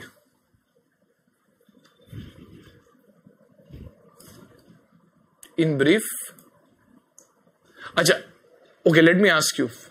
They don't accept deposits from the public. Well, that may not be entirely correct. NBFCs can accept deposits from the public as well. Banks can also accept deposits from the public. Just that NBFCs cannot open savings and current account. Demand deposits are not possible. Checks वगैरह issue नहीं कर सकते. आपके जो accounts होते हैं वो होते हैं banks के अंदर. SBI, ICAI, HDFC, Axis, all of these are banks where you can open demand deposit. Demand जो रहता है ना saving and current account वो open नहीं हो सकता है. NBFCs can accept deposits from public. Fixed deposits NBFC भी accept कर सकता है. The demand deposits they cannot. Demand deposits they cannot accept. So you will never have a saving and a current account in an NBFC. You can take a loan from an NBFC, like Bajaj Finance, for example, is an NBFC. Mahindra Finance is an NBFC. You can take loans from them. You can even have investment in fixed deposits in them, but you cannot have a current account or a savings account. They cannot give you a checkbook through which you can demand and write checks whenever you want. This is the basic difference between banks and NBFCs. And hence banks में लोगों का hard-earned savings वगैरह रहता. And hence RBI is very particular about banks. So RBI said let banks be deferred up to further notice because banks में तो public का hard earned money होता है. NBFCs में भी लोगों का पैसा होता है, but it is not as widespread as a banking or an insurance network is. And hence to the NBFCs they have required to follow Ind AS in the exact same way. ये जो अपन ने steps लिखे थे ना, NBFCs के exact same रहेंगे plus 2 years. Which means ये जो limits आपके 16-17 में थे, plus 2 years is 18-19, and over here plus 2 years is 19-20. So all that was applicable to a regular company will apply to an NBFC as well, however after 2 years. Are we clear with this? This will apply after 2 years. A voluntary application of Ind AS is not permitted in NBFCs. RBI has mentioned कि भैया तुम्हें apply करना है, तो if you are falling within the limits only then can you apply. For a regular company, if I want to voluntarily apply, even if I'm less than 250 crores, I can. For NBFC, I cannot. For banks and insurance companies, I cannot. Voluntarily, NBFC is not possible. Okay. So we'll just read this once. Applicability of Ind AS. This is all that we have written. Applicability of Ind AS. Phase wise applicability. So first, it is applicable to all entities except for banks, insurance companies and NBFCs. ये आपके लिए ज़्यादा important है. So this is the more important part. In the year 1516, as we said, the application was voluntary. It was not mandatory. A failed year. Then in the year 1617, mandatory application. Okay, mandatory application for listed and unlisted listed entities or entities in the process of listing in or outside India with net worth of greater than or equal to 500 crores and unlisted companies again with the net worth of greater than 500 crores. So basically in the first जो आपका mandatory phase in the year 1617 वो listed हो या unlisted हो फर्क नहीं पड़ता है, your net worth should be greater than 500 crores. However, in the second phase, when the mandatory application came, it applied to all the listed entities or entities which are in the process of listing, irrespective of their net worth. Does not really matter. Limits are not applicable to companies listed on the SME platform, as we have written, and unlisted entities with a net worth of greater than or equal to 250 crores. So, इसके बाद कोई roadmap दिया नहीं है, which means now if you are getting a question in the exam, that this company, for example, is a new company which got incorporated in the year 2021. For example, a company like Zoom, for example, got incorporated in the year, let's say 1920. इसके पहले का तो उसका कुछ था नहीं. And in the year 1920, its net worth, it got incorporated in the year 1920. Its net worth was 120 crores. It is unlisted. Will Ind AS apply? Yes or no? It is unlisted. No, Ind AS will not apply. अच्छा, on your query about electricity companies के लिए कोई separate law नहीं है, कोई separate framework नहीं. Electricity companies have applied Ind AS.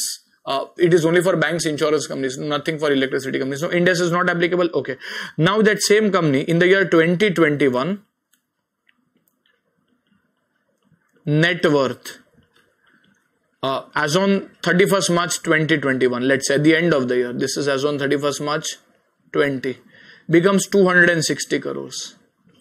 Will Ind AS become applicable? Yes. From which year will it become applicable? Ind AS will become applicable. From which year will it become applicable?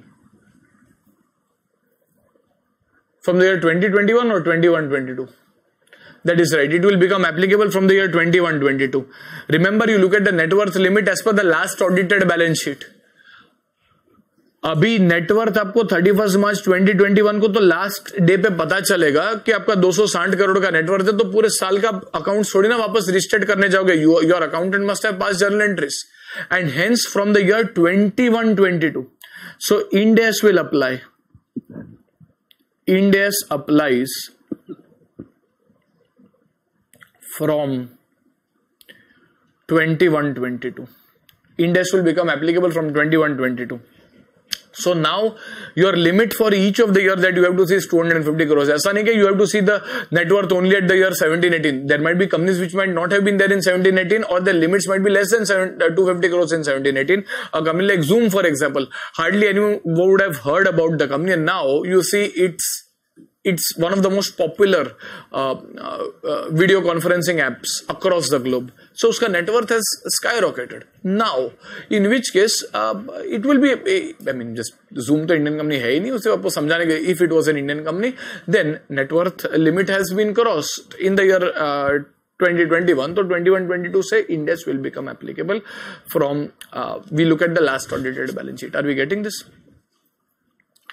अच्छा, तो यहाँ पे आपको 250 crores, इसके आगे आपको कुछ भी नहीं देकर रखा है. The key points that we have mentioned is are all written over here. Net worth equal share capital plus reserves excluding revaluation reserve and less fictitious assets. These are usually expenses, not really assets, like discount on issue of debentures, preliminary expenses, etc. Then you have limits are applied on the basis of, like what most of you have mentioned, standalone net worth.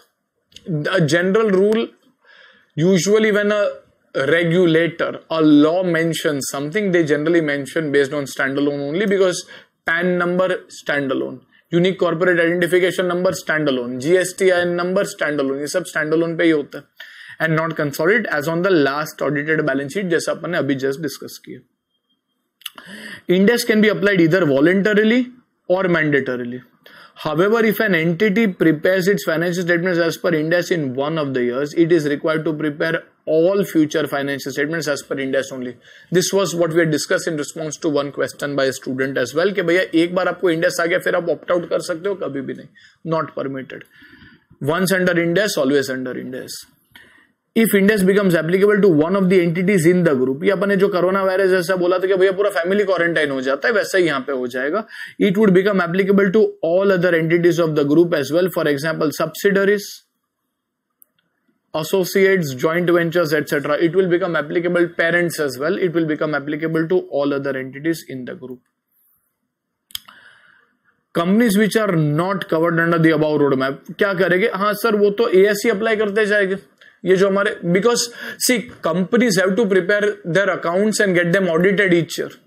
And as per section 129 and 133 of the Companies Act, you have to prepare them as per accounting standards. It can either be AS or Ind AS, but आपको prepare तो करना ही है. तो if Ind AS is not applicable, then accounting standards will be applicable. So companies which are not covered by the above roadmap, we are not like a partnership firm or HUF or a proprietor कि अपने मन मर्जी से अपन accounts बना सकते हैं. नहीं, we have to follow accounting standards. A proprietor and HUF, a partnership firm, इनको अकाउंटिंग स्टैंडर्ड्स या इंड एस मैंडेटरी नहीं है, because partnership act does not tell you to prepare accounts as per accounting standards. Companies act requires you to do that. अगर आपको interest है तो आप अपने ऑडिट रिपोर्ट में देखो, और ऑडिट रिपोर्ट में एज वेल एज कंपनी के फाइनेंशियल्स में काफी क्लियरली लिखा रहता है that we have prepared accounts as per accounting standards which is in line with the companies act. Partnership Act does not require you to mandatorily follow accounting standards. अच्छा, the above roadmap is not applicable to banks, insurance companies, NBFCs. Electricity company के लिए ऐसा कुछ भी नहीं है. As a separate roadmap has been prescribed. For NBFCs, this is a +2 rule. NBFC में +2 years. जो भी आपको रोड मैप के लिमिट्स अगर याद है तो +2 years करेंगे, वो सेम यहाँ पे अप्लाई होता है. जो 16-17 के लिमिट है वो 18-19 में आएगी. 18-19 greater than 500 crores listed or unlisted. In the year 19-20 all listed and unlisted of greater than 250 crores. Exactly the same. Important point, voluntary applicability is prohibited. You just can't apply it voluntarily. Insurance companies and banks deferred. Application is deferred until further notice by IRDA. Banks deferred until further notice by the RBI. Are we getting this? Any problems till now? Please do ask me if there is any query. Otherwise, आप कब से बोले जा रहे हो? आप थोड़े थक गए रहोगे. So we'll stop for a 5-minute breather. Otherwise, any queries?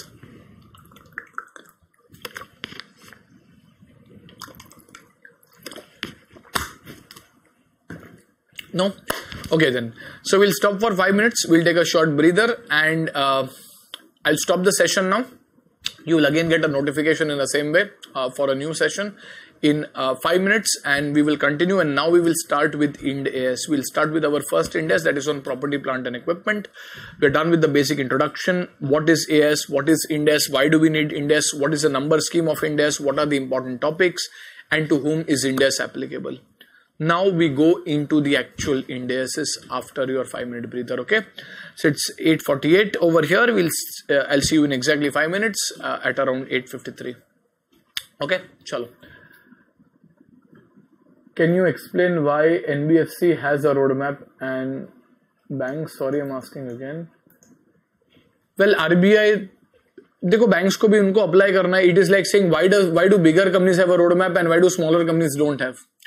RBI wants to experiment first with NBFCs, not yet with banks, because banks में public का पैसा भी involved होता है, saving current account वाला. So RBI, for whatever wise judgment they have, they want to see first how it goes with NBFCs, and then they want to apply with banks. It's like why larger companies and why not smaller companies? In a similar way, we want to first experiment with the NBFCs and then with the banks. Okay, chalo. I'll see you in 5 minutes.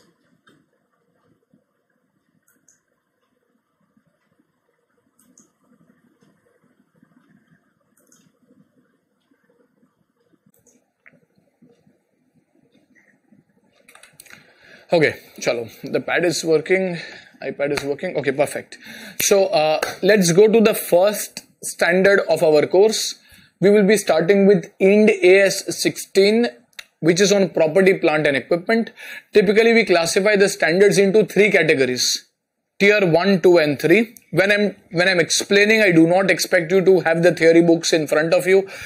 Please focus on the screen. Make notes in rough if you want to, but do not refer the theory sheet as and when I'm explaining. Understand the concepts because it goes in a logical sequence. And then we will run through the theory sheet and go through the problems, the question bank, where we will solve. You need a separate notebook where we will solve the problems. Okay, so we will go to Ind AS 16. This is tier 1 category standard. Tier 1 would mean the most important, tier 2 would mean average importance, and tier 3 would mean the lesser importance. So Ind AS 16 is a part of the tier 1 category standards. This is on property, plant and equipment. Now before we proceed, just a reference. Have we studied something on PP before in our inter-CA? Have we studied some accounting standard? And if yes, do we remember the number? Do we remember the number? AS10, that is correct. This standard is fairly similar to what you have studied in your inter-CA, just a slightly more advanced version on property, plant and equipment, which is AS10. We'll do it from scratch, but this was done in your AS as AS10. In your finals, this goes in as Ind AS 16, property, plant and equipment. So what all gets covered under property, plant and equipment? First, the basic things, two very basic things, that what is going to get covered under PP, and second, what is excluded from the scope of property, plant and equipment. First, what is covered under PP? Property, plant and equipment comprises of items which are tangible in nature. Tangible means you can touch, feel and see. Basically, it has physical substance. Items which are tangible in nature. So, is land tangible? Does land have a physical substance? बहुत time लग रहा है अपने को. Is land tangible in nature? Thank God. So, yes, land is tangible in nature. What about patents? What about trademarks? Are they tangible in nature? No, they lack physical substance. And as a result, they will not be covered under this standard. There's a separate accounting standard. So all items which are tangible in nature will be covered over here. So which means, do all tangible items get covered over here? Let us say I'm in the business of buying and selling cars. Let's say I'm Toyota Motors. I'm in the business of buying and selling cars. Cars is undoubtedly tangible in nature. I have a Toyota Corolla. I have a Toyota Camry as Toyota Motors. Is that also a part of my property, plant and equipment? Are these cars which are held by Toyota Motors also a part of its PPE, property, plant and equipment? No. Why not? Why not? They are tangible in nature, right? No, because they are inventory. Okay, they are inventory, they are stock. Okay, so the standard has to define that. So the standard says that what is PP? Everything which is tangible does not become PP. It has to be tangible. So if it is intangible, तो उधर ही बाहर निकल जाता है. However, if it is merely because it is tangible, does not mean that it is PP. It has to be held for the purpose of use in the ordinary course of business. Emphasis on the words use. It has to be held for the purpose of use. Toyota holds its cars for the purpose of sale in the ordinary course of business, not for the purpose of use in the ordinary course of business. And hence for Toyota, something like its Toyota Corolla, for example, which is not held for the purpose of use. It is held for the purpose of sale. And hence, as you guys rightly pointed out, इसको अपन किसके अंदर classify करते हैं? Inventory के अंदर classify करते हैं. So it has to be held for the purpose. It has to be held for use in the ordinary course of business. Use can be any use. We are not saying that it should be held so that it can generate revenue. Please do not mix it with the revenue generation capability. You might have certain items which might generate revenue for you. For example, you might have machines which can make inventory, which help you in your generating revenue, or you might go in some big offices and receptionist बैठे हुए हैं और उसके पीछे एक बड़ा M.F. Hussain या फिर लियोनार्डो डा विंची का पेंटिंग बना के रखा है. There's a big painting in your reception lobby that has no connection.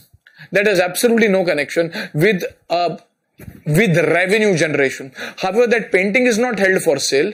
It is held as a part of your office decor, and hence it is held for the purpose of use in the ordinary course of business. You should not link everything to revenue generation. If it helps in generating revenue, like a production asset, like a selling and distribution asset, well and good. But even if it is not, for example, it is administrative in nature, or if it is something which is for employee benefit, for example. So you might have seen certain videos online where Google वगैरह के यहाँ पे अपने office में, Google के office में आप देख सकते हो, they have PlayStation, Xbox, काफी सारी चीज होता है. Certain offices they have gyms etc. as well. फिर अपन अपने ऑफिस के साथ उसको कंपेयर करते हैं और थोड़े दुखी हो जाते हैं. Nevertheless, अपन भी सीए बन के गूगल में काम कर सकते हैं.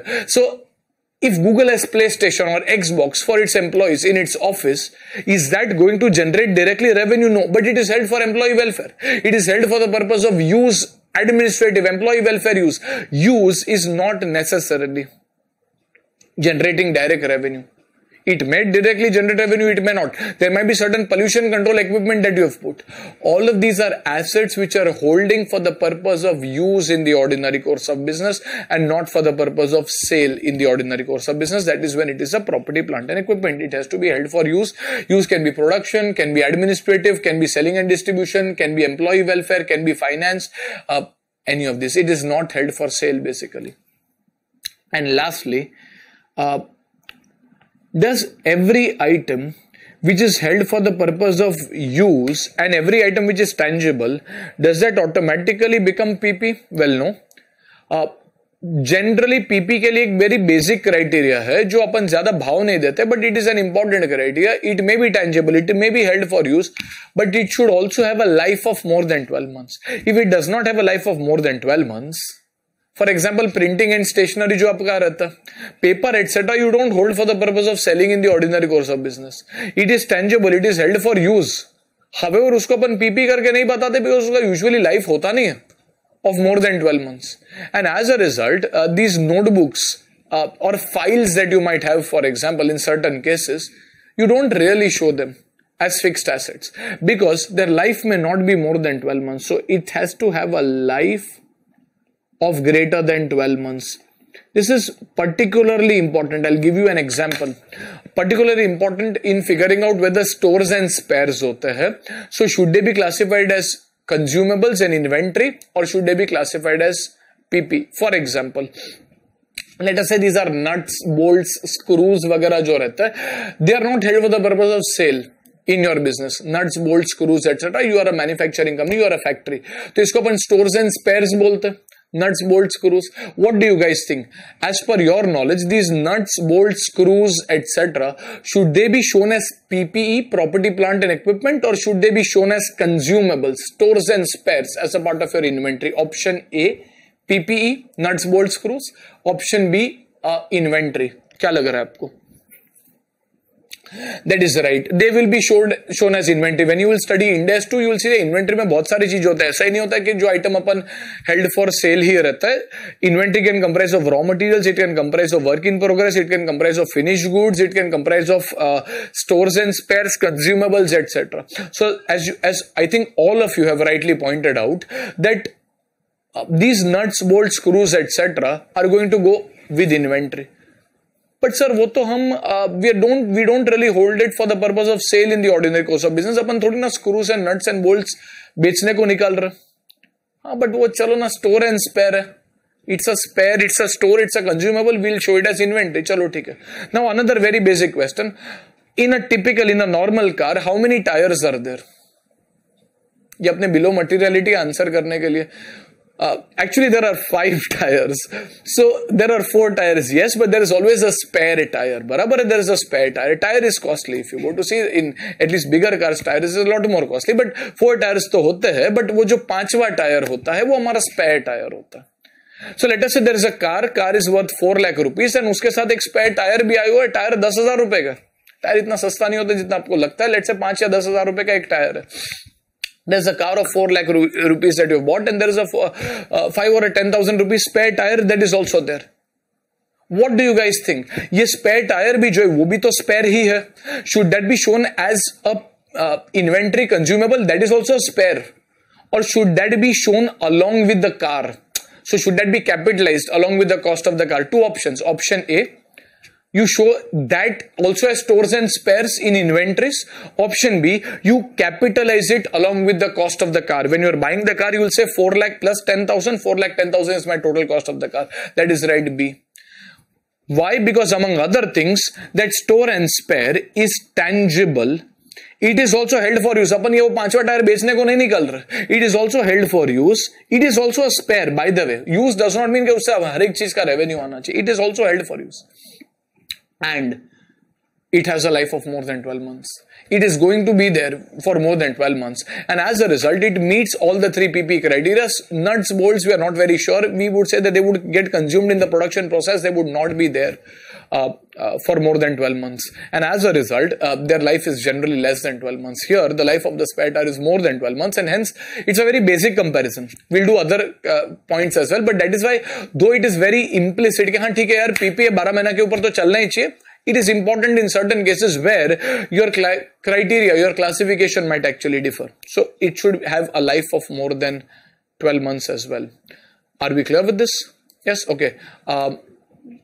Fair enough. Yes. Okay. What if the expiry of life of the tire we change 4 tires? We will do that. That is subsequent expenditure. वो अपन देखेंगे कि subsequent expenditure we will study के should it be capitalized, should it be expensed. It is a replacement. Replacement के ऊपर काफी बड़ा section आएगा आगे. That is we are not now debating whether that is PP or not. गाड़ी अपन ने खरीदा, at the end of the life of the car we'll have to replace the 4 tires, get 4 new tires. That is subsequent expenditure. Should that be capitalized? Should that be expensed? We'll see that at the right time. Okay.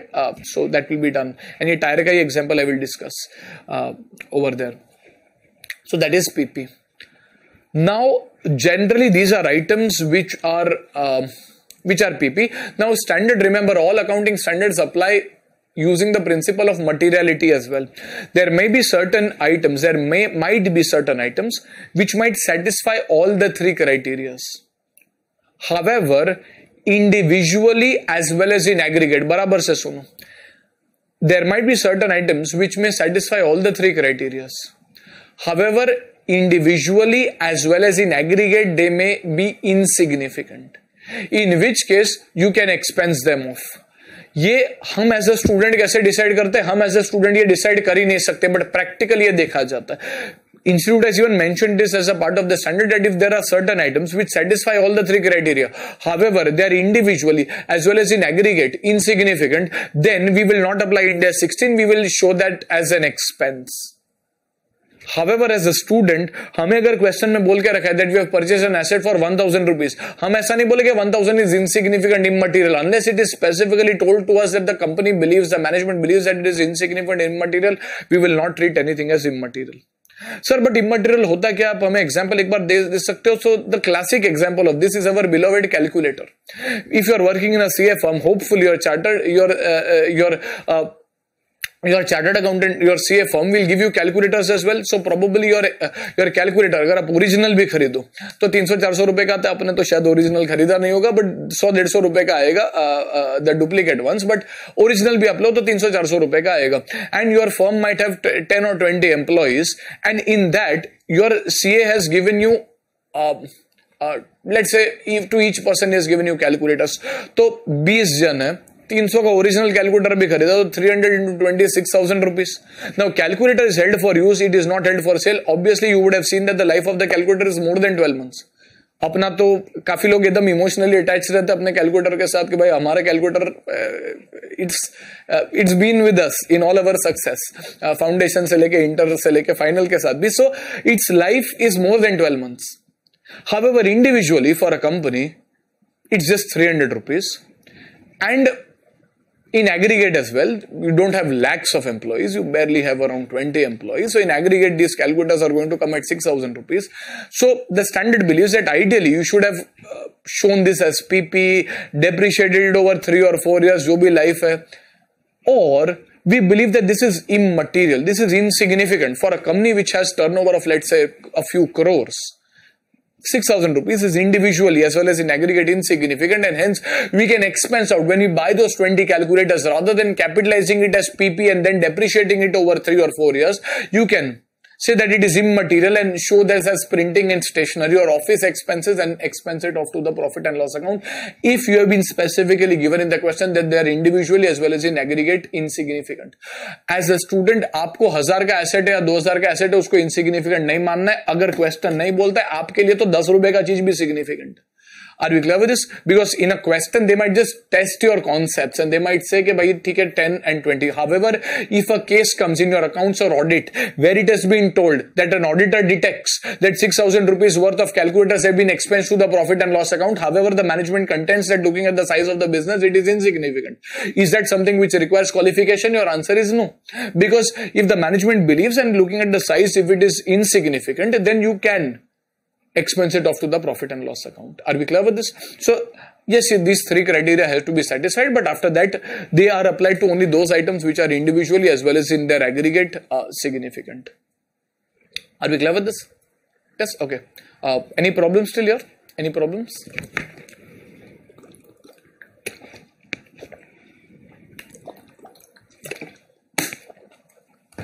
Nine. Okay. Excellent. So this is your basic understanding of what is a PP. Now, there is something called as scope exclusions. What do we mean by scope exclusion? It means that there might be certain items which meet all the criteria, which may be significant as well. However, Ind AS 16 will not apply. Why will it not apply, sir? Because there may be a separate accounting standard which is dedicated to these items, and that separate accounting standard should ideally apply. So here we are trying to study about scope exclusions. ये exam में may be ये standard के लिए इतना relevant नहीं आएगा, but in the exam when you are facing the entire paper in front of you, you should know के यार कौन सा स्टैंडर्ड अप्लाई होता है एक पर्टिकुलर अकाउंटिंग ट्रीटमेंट के लिए. So that is why scope exclusions are kind of important. So what do you mean by scope exclusions? Scope exclusions means that, for example, Ind AS 16 will not apply. Scope exclusions would mean that Ind AS 16 does not apply. Why does it not apply? The most common reason is there's usually a separate accounting standard dedicated to that. So Ind AS 16 will not apply.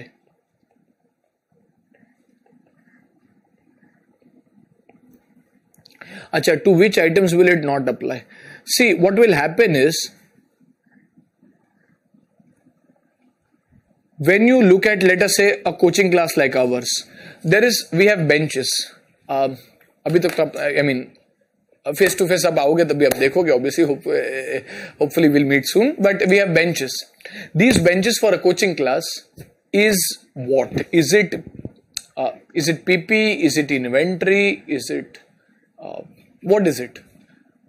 Benches, it is PP. So unless given otherwise, we will say that it is held for the purpose of use for a coaching class, and undoubtedly this is furniture and fittings, it will be a part of our PP.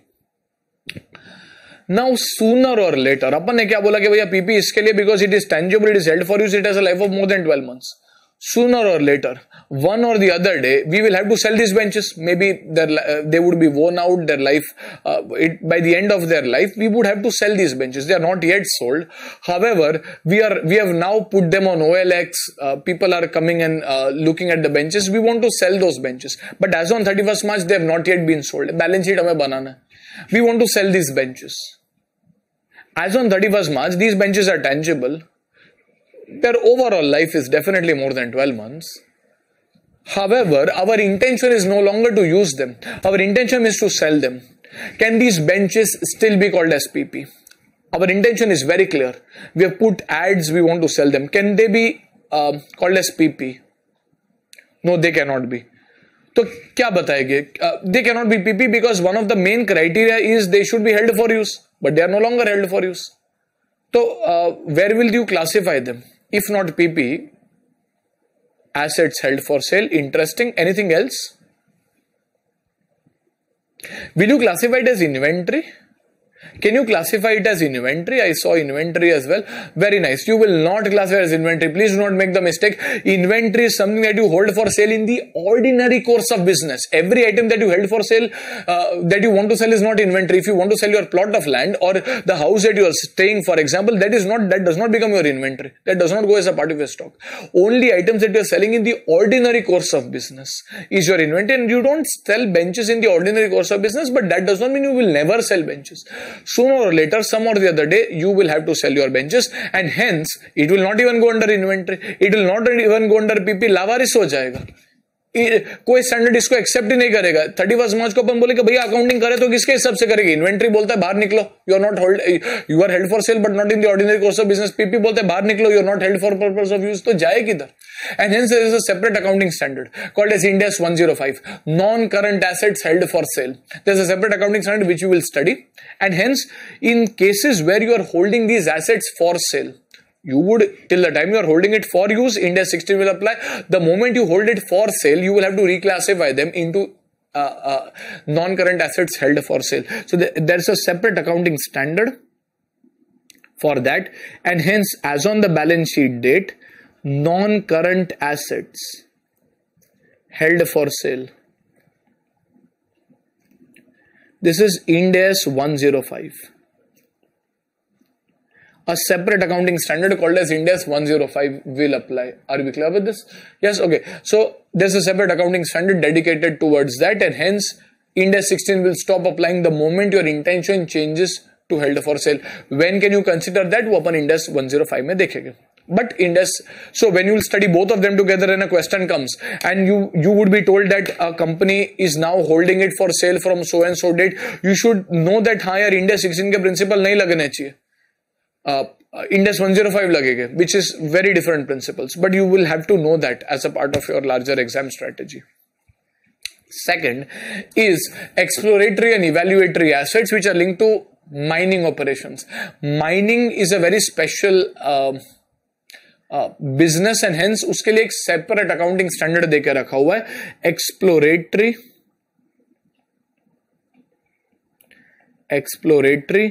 And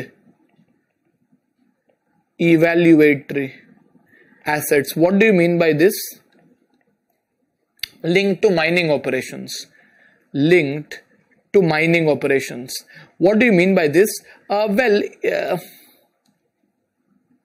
Mining is very specialized in nature, and if you go to see, यार बॉम्बे के off the coast of Bombay there is something called as Sagar Samrat, Bombay High, where they are actually exploring oil, for example. Off the coast of Andhra Pradesh, Telangana also as well, there is Krishna Godavari KG D6 basin, जहां पे उन लोग oil exploration कर रहे हैं समंदर के बीच में, in the middle of the ocean.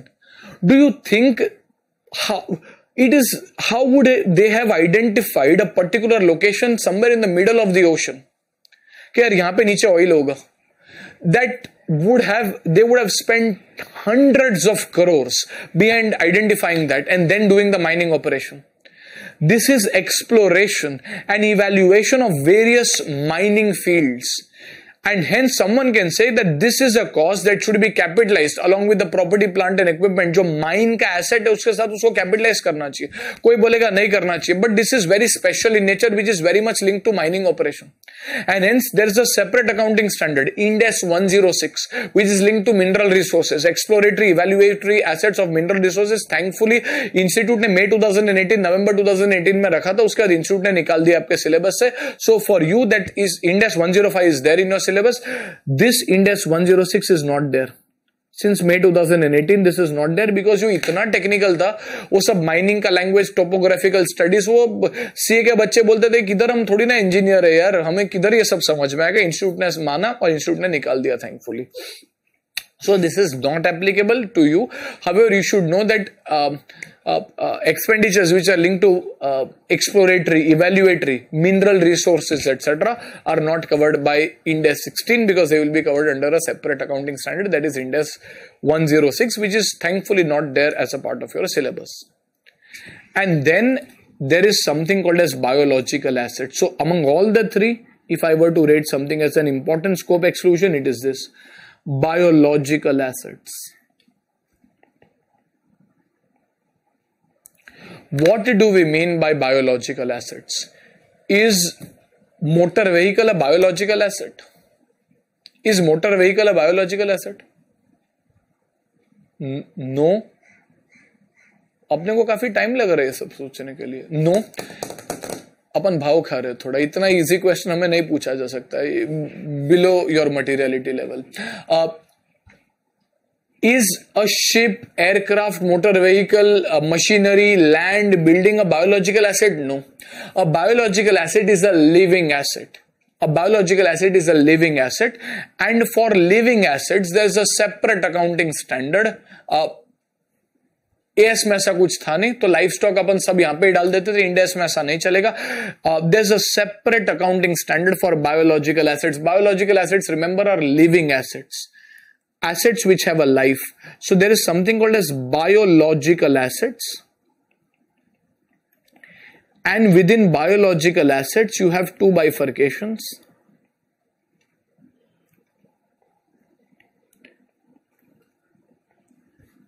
These are living assets, so there will be living plants and living animals. Living plants and living animals. Okay, so when you look at living plants, there are two bifurcations which are made over here. Living plants obviously would mean something like, जैसे आप अगर केरला गए हो और Assam, you will see all of these tea plantations, or if you have gone on the coast of Maharashtra, Ratnagiri, etc., you will have all of these mango orchards, or near Manali, Kulu, etc., all of these apple orchards. These are plants, living plants obviously. Living plants के आपको दो bifurcations है. There is something called as bearer plants. Have you heard about these words before? ये AS10 में आपने पढ़ा है क्या? Bearer plants and then other than bearer plants.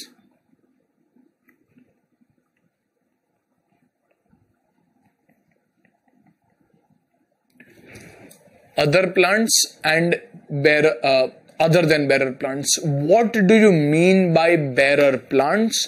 Bearer plants, as the name goes, are plants which bear agricultural produce and are not agricultural produce themselves. Simply stated, they bear agricultural produce. They are bearing the produce and they are not produce themselves. Sir देसी language में बोलो, नहीं समझ में आ रहा. Bearing agricultural produce would mean something like a coconut tree, something like a mango tree. When you have the coconut tree plantation, you are using that because of the coconuts that it bears. It is bearing agricultural produce and it is not produce itself. So sir, produce itself क्या होता है? For example, a bamboo plantation. When you look at a bamboo tree or a timber plantation or a teak wood plantation, the bamboo or the sugar cane, for example, these plants itself are the produce. Ultimately bamboo का tree एक particular height पे आएगा, अपन पूरा bamboo का tree निकाल देते हैं और वही हमारा प्रोड्यूस है. It does not bear produce separately, it is agricultural produce itself. So what are bearer plants? Bearer plants are plants which bear agricultural produce and are not produce themselves. Okay, so let me just ask you an example. What do you think is an apple tree, for example? An apple tree, is that a bearer plant, option A, or other than bearer plant, option B? Bearer plant, because it bears apples and it is not the produce itself. It is a bearer plant, that is correct. You have a grapevine plantation. जैसे आप लोग काफी शौकीन लोग हो, सूला vineyard या किधर गए रह गए, तो अपने ग्रेप वाइन्स होते हैं वहां पे. Grape it's a creeper and उसके अंदर उसके ऊपर ग्रेप्स उगते हैं. Is that option A a bearer plant or option B other than bearer plant? It is also a bearer plant, that is correct. And there is a timber plantation. What do you mean by timber? जो teak wood आता है, कितनी बार furniture वगैरह में use होता है. So there is a timber plantation where there are teak wood trees and when they mature you will chop off the tree and use the tree's bark, stem, etc. to make furniture other than bearer plant. That is correct, because the tree itself is the produce. Like a bamboo tree, a teak wood, timber plantation, it itself is the produce. Are we getting this? Okay, so bearer plants, I think broadly आपको clarity आ रहा है. However, now what happens is, let us say you look at wheat grain, WHEAT, wheat, गेहूं के जो दाने रहते हैं, wheat grain plantations by the strictest language. Bearer plants में क्या आएगा? Bearer plants Ind AS says will be accounted as per Ind AS 16. They are plants, but this will go under Ind AS 16, property, plant and equipment. However, if there are other than bearer plants like bamboo trees, like teak wood plantation, they will go under Ind AS 41. There will be a separate accounting standard for agriculture. आप अपने index में भी देख सकते हो, agriculture के ऊपर एक सेपरेट अकाउंटिंग स्टैंडर्ड है, Ind AS 41, जिसके अंदर other than bearer plants will go. And once we study both the standards, we also have a case जहां पे आपको आइडेंटिफाई करना पड़ेगा। प्लांट आएगा, you'll have to identify कि यार ये क्या है, is this a plant which is going to be accounted as per Ind AS 16 because accounting treatment is different, or Ind AS 41, so for which you need to identify whether it's a bearer plant or not. Okay, so what I was asking is, if there is a wheat grain plantation, usually that is a plantation, उसके ऊपर गेहूं के grains, wheat के grains उगते हैं, they are grown. What do you guys think, is it a bearer plant or other than bearer plant? Is it a bearer plant or other than bearer plant? So most of you are seeing, I can see mixed answers, A or B. Why is it other than bearer plant? It's the wheat grains that are growing, why is it other than bearer plant?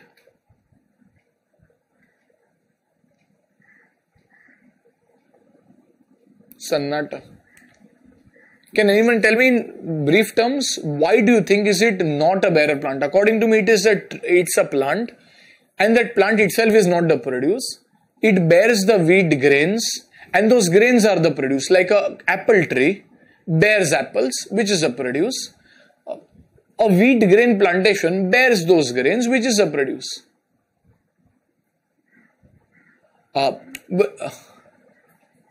That is right. The life is not more than a year. That is exactly correct. New plantation per cycle. Very nice. अपने काफी अच्छा agriculture का knowledge लेके बैठे, so we know quite a bit of agriculture. You must have studied about this kharif season, rabi season, etc. So what happens is, when these plantations are there, these food grain plantations are there, usually you will grow them. Yes, these plants will bear the produce. However, you will remove this the moment one cycle is over. जैसे एक रबी का season या खरीफ season is over, you will remove the plantation, have a new plantation, and it goes on. So for something to be shown as PP, the life has to be more than 12 months. So it does not really make any sense in showing these as bearer plants, because their life is not more than 12 months. And if you are showing something as a bearer plant, it will go under Ind AS 16, but for something to go under Ind AS 16, the life has to be more than one cycle. However, as you guys have rightly pointed out, these grain plantations, or a lot of these agricultural plantations, have each sowing cycle. Paddy hai, rice hai, bajra hai, jawar hai. Every cycle there is a separate plantation, and hence it is other than a bearer plant, even though it bears produce. However, the second condition in case of a bearer plant is it has to have a life of more than 12 months, in which case that is when it will be qualified enough to be called as a PP. If not, तो उसको bearer plant बोल के PP में डाल के मतलब ही नहीं, and hence it will be treated as other than bearer plants. अभी अपन काफी सारे बच्चे वो सोचेंगे कि सर हमें तो इतना नॉलेज है नहीं, we don't know as much about agriculture, हम तो CA के बच्चे रहे, शहर में रहने वाले बच्चे रहे, हमें तो कुछ आइडिया नहीं है. So as a thumb rule usually institute will give you, जैसे there has been one question that was asked about a tree called as a pinus radiata tree. अभी आपने तो ये सब, इसका स्पेलिंग भी अपन नहीं लिख पाएगा, आपने क्या पता पिनियस रेडिएटा ट्री क्या करता है. Institute will clearly tell you that it is a tree which is used for the purpose of whose wood is going to be used for the purpose of constructing furniture and office equipment, has no other utility, so they will explain. However, in certain commonly used plantations, they don't. So as a thumb rule, you have to remember that fruit plantations, grape, mango, oranges, etc. fruit plantations, as well as जो अपन cash crops usually बोलते हैं, जैसे tea, coffee, rubber, etc. these are all treated as bearer plants. Other than that, the question should give you data. If not, you can assume either of the two. अगर कुछ बता नहीं तो हमें कुछ institute has to give you credit. अगर कुछ उल्टा सीधा सा पिनियस रेडिएटा का झाड़ दे दिया और आपको बता ही नहीं कि क्या कर रहा है, what is the use of the tree, आप थोड़ी ना zoology पढ़ रहे हो, you will not really know all of this, and as a result you can assume either of the two. As a thumb rule, institute should tell you what the tree does, what is the ultimate objective. If not, if it is a fruit plantation or if it is tea, coffee, rubber, then it is a bearer plant. Even tea, if you go to see, if you have seen, what they do is they just plug the tea leaves and they keep. उसके बाद they just trim the tree to a proper waist or a waist height so that it's easier to pluck leaves. They don't uproot and plant the tree tea bush altogether. जैसे Tata Tea, for example, if you go to the balance sheet of Tata Global Beverages or Tata Tea, you will see that the tea bushes over there are bearer plants because they are bearing produce. They just remove the tea leaves which are the produce and they kind of trim off and they just trim करते हैं, वो थोड़ी ना अप्रूट करके नया plantation नहीं लगाते हैं उन लोग. So that ways it is a bearer plant. Tea है, कॉफी के ऊपर कॉफी का जो प्लांट होता है, if you go somewhere around I think Coorg, India and Brazil are suppose to be the biggest in coffee. So you have those cocoa beans and you remove the cocoa beans but it is still a tree. Rubber का जो tree रहता है उसके ऊपर latex आता है, वो अपन remove करते हैं. तो ये सब खेती बाड़ी का आपको ज्यादा जानना नहीं है, सिर्फ इतना आपको पता है कि these are usually bearer plants if nothing is given in the question. Fruit plantations and what you call as cash crops, usually tea, coffee, rubber, etc. are bearer plants. Other than that, well, you can assume either of the two depending on the data in the question. If not, you can just write a note and assume if you're not very clear. Okay, so bearer plants and other than bearer plants, living animals, the institute has not done a bifurcation. We will do that when we study Index 41. Living animals, all living animals are going to go under Index 41 only. यहाँ पे there is no bearer non-bearer classification.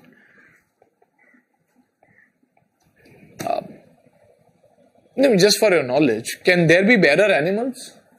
Just for understanding. जैसे bearer plants is a plant which bears produce.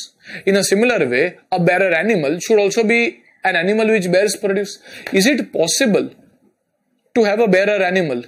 Yes, very nice. Sheep and cows are perfect examples. A cow, for example, bears milk, which is the produce. Or a sheep, for example, bears wool, which is a produce. There could have been bearer animals. But remember, we are studying a law. And the standard does not require you to bifurcate between bearer animals and non-bearer animals, and hence we have not done that. So over here, there can be living animals and there can be living plants. In living animals, we do not do any bifurcation. We do not bifurcate between bearer and non-bearer. We say all animals are going to go under Index 41 only. So, जो आप livestock बोलते थे, under Index or under AS10 is now not going to be covered under Index 16. It will go under Index 41.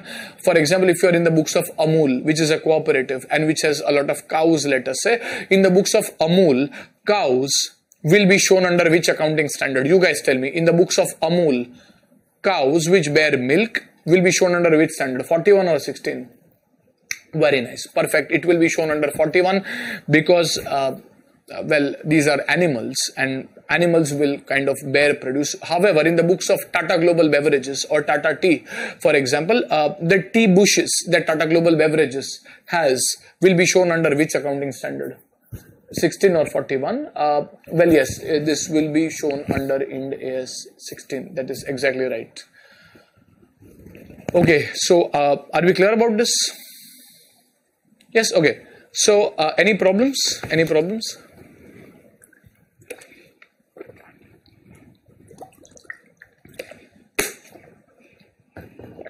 Okay, so what we'll do is today's class we'll probably not have enough time to do sums, so आपका थोड़ा ज़्यादा theory हो जाएगा. Don't worry, from every lecture from tomorrow onwards we'll have a mix of theory and sums as well, where solving भी आपका रहेगा. ये तो क्या introduction में आपका बहुत time चले जाता है, and we are now again at the introduction of PP. So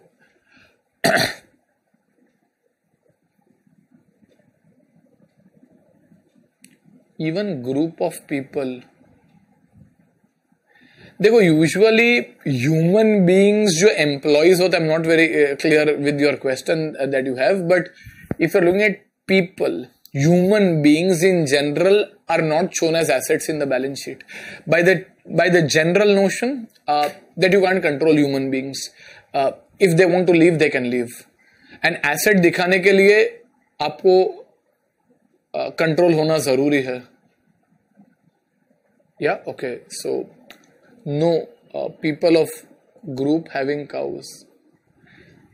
People are not assets, let alone let alone human resources. आप अपने कोई भी कंपनी का बैलेंस शीट खोल के देखोगे उसके अंदर people, humans are not shown as assets because asset का जो definition होता है, one of the definition of assets is it's a resource controlled by the entity. Resource controlled by the entity due to past events. So control तभी होता है जैसे आप गाय को बांध के रख सकते हो.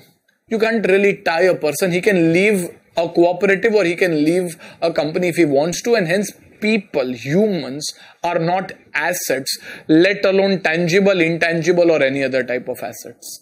Okay. What about, so people are not, cows are, if I understand it clearly. Sir, what about trees for beautification of a garden in a hotel? So this is, if you are using trees, you have to ask yourself that are they themselves the produce? Well, they are not the produce over here. They are used for beautification. They are held for use. They are biological in nature. They are not, you are not selling, or there is no produce that these are bearing, in which case they will go under Ind AS 41 because they are not considered to be bearer plants then. So they will go under 41, will be accounted as per Ind AS 41. Unless they are bearing produce, depends. काफी सारे farm houses रहते हैं तो farm house के अंदर जो trees रहते हैं वो ट्रीज प्रोड्यूस बेयर करते हैं और उससे अपन सेल भी करते हैं तो बेयर प्लांट हो सकता है. But if it is merely for beautification, it can go under Ind AS 41. Is cotton a bearer plant as it is a cash crop? Well, usually yes. If nothing is given, you will treat it as a bearer plant. उसका तो बड़ा झाड़ भी उग जाता है, but it depends. But you can treat it as a bearer plant. Yes, cotton can be treated as a bearer plant if nothing is given, unless otherwise given. Okay, so we'll just kind of glance through what is written so that we get better clarity. आपके mind में slowly settle हो सकता है. And if you have any queries, you can ask me. We have said that PP has 3 criteria. Condition number 1, it has to be tangible. Second, it has to be held for use. And third, it has to be a life of more than 12 months. So the definition of PP is there are only tangible assets held for use. Use can be production, like a machine in the factory.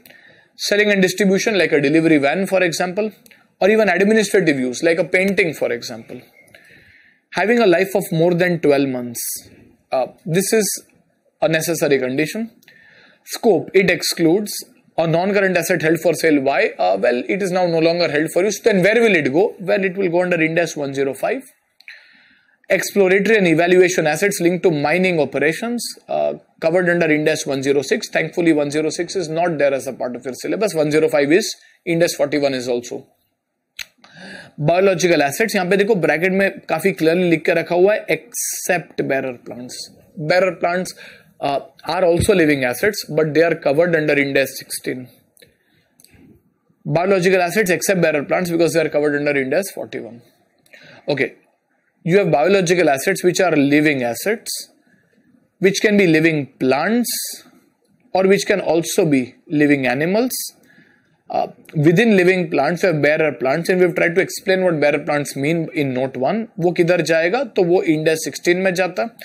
Other than bearer plants किधर जाएगा तो Ind AS 41 के अंदर जाता. So we're just slowly recapping what has been done. And all animals, whether bearer or otherwise, will go under Ind AS 41 only. So we have not written humans over here. Humans usually will not be shown as a separate asset usually because they lack the control. You cannot really tie up someone. अपना articleship में experience थोड़ा खराब रहेगा, but इतना भी खराब नहीं, अपने को बांध के नहीं रखा जा सकता. So you can't, your CA firm cannot control you, right? Okay, note 1, you have bearer plants. Bearer plants are living plants. Living plants. So यहाँ पे it's not bearer biological asset. It's a bearer plant.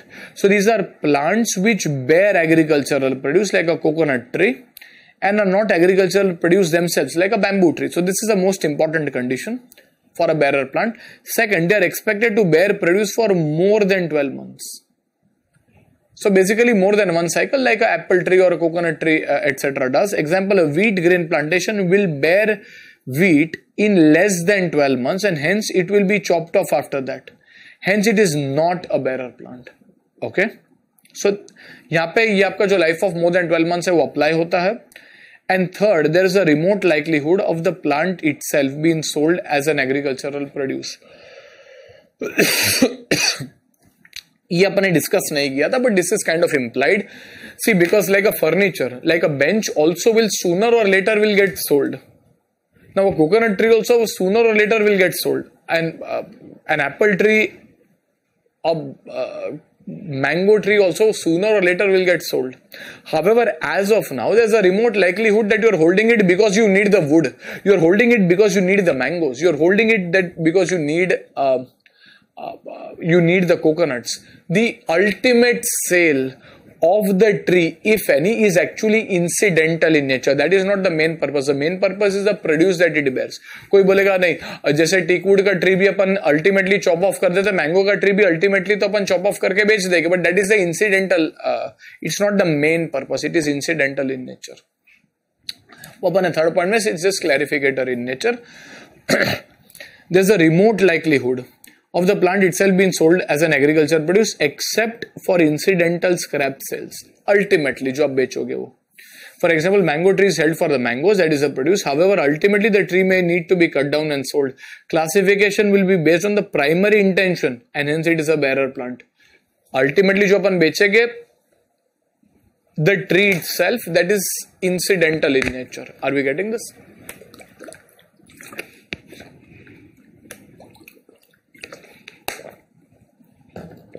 इसके नीचे what we have written is a reference point. This is for our reference. It is not written in the standard. क्या है भाई? It is not written in the standard. It is for our reference. कि भैया bearer plant क्या अगर कुछ बताया नहीं रहेगा, so unless given, fruit trees, tea, coffee and rubber plantations are bearer plants. Are we clear with this? अगर आप यहाँ पे कॉटन भी ऐड करना चाहो तो आप कर सकते हो. वैसे there is no hard and fast rule. This is just a general reference that we are saying कि अगर कुछ आ गया एग्जाम में जो आपको कुछ दिया नहीं, तो fruit plantation institute expects that there might be some exceptions as well, but generally they expect that fruit plantations, unless given otherwise, will be bearer plants. When it is decided to be sold, 105 will apply. Yes, it will, but 105 has certain conditions. So if those conditions are satisfied, तभी 105 apply होता है. But yes, when it is decided to be sold, 105 will apply. That is exactly right. A bearer plant also, when it is decided to be sold, 105 will apply. That is correct. Why isn't agricultural produce considered as inventory? It will be considered as inventory. You will study that in Ind AS 41 as well and Ind AS 2 as well. But it will be considered as inventory, just for knowledge. ये Ind AS 16 में तो इसका लेना देना है नहीं. But it will be considered as inventory once you have harvested. For example, जैसे आपने एक मैंगो है, जब तक वो ट्री के अंदर है तो ट्री का पार्ट माना जाता है. It's considered to be a part of the plant. The moment you harvest, that is you detach it, that is when it becomes inventory. So Ind AS 41 आपको बोलेगा. Just for your knowledge, just that you have asked it, Sejal, right now I'm just touching upon it, but यहाँ पे ऐसा होगा कि आप starting में हर एक standard आपको पता नहीं रहेगा, so you will see the reference point. So for example, when there is a mango or any other agriculture produce, for example, as long as it is on the tree, it's a part of the plant itself and hence वो plant के अंदर ही उसको account किया जाता है. The moment it is detached from the tree, that is when it becomes inventory. And that is when Ind AS 41 will apply first and then Ind AS 2. Logic क्या है? Just for your reference. शायद आपको अभी आपको समझ भी ना आए because ये question आपने थोड़ा जल्दी पूछ लिया. But nevertheless, it's a very fair question. The problem will happen is when you detach the mango and you say कि चलो mango inventory है, how will you find the cost of the inventory? Mango तो आपके लिए inventory है, वो हमने माना. हाँ सर mango inventory है, but mango का cost आप कैसे determine करोगे? वो तो झाड़ पे उगा हुआ है. Ind AS 2 और AS 2 जो आपने इंटर सीए में पढ़ा है वो बोलता है inventory has to be shown at cost. How will you find the cost? Cost तो उसका कुछ आप डिटरमाइन ही नहीं कर पाओगे, वो तो झाड़ पे उगा हुआ है. So that is when Ind AS 41 will come and it will say कि हाँ ठीक है, we will help you in finding the initial recognition value. कि भैया जब भी आप डिटैच करोगे उसको, जब भी आप उसको सेपरेट करते हो, that agricultural produce will be inventory, but if you directly store it as inventory, उसका cost कहाँ से निकालेंगे? Bearer जो अपना milk आएगा cow से, that is inventory, but उसका cost कहाँ से निकलेगा? And hence Ind AS 41 will apply for a very brief period, where it will tell you the Ind AS agricultural produce at the point of harvest पे कैसे उसको measure किया जाएगा, and then Ind AS 2 will apply. Ind AS 2 will definitely apply. So agricultural produce will be inventory only after it is harvested, that is, it is detached. Till the time it is not harvested, it is not inventory. वैसा होता है. Till the time life processes are on, till the time it is a part of a living asset, it is not inventory. The moment it is detached from the living asset, it becomes inventory. When we are about to sell the asset, why can't we consider it as an investment? Well, why would you consider it as an investment? Investment is usually a financial asset. If you are selling something, merely because you are selling something, that does not mean that's an investment. Like, for example, you have a car. You have used the car for 20 years. Now you want to sell the car. The car was never an investment for you. It was an asset that you were held for using. And now, since the usage is over, you want to sell it. You have put it for sale. So, if you show it as an investment, a reader of the financial statement will be kind of misdirected. He would say, "अरे इतना investment करके रखा है, क्या बात है? वो investment कभी था ही नहीं. It was never surplus funds which we have parked in a car. It was actually an asset held for use, which probably for whatever reasons you don't want to use it anymore, and hence you want to sell it. So it is not investment. It is inappropriate rather to show it as an investment.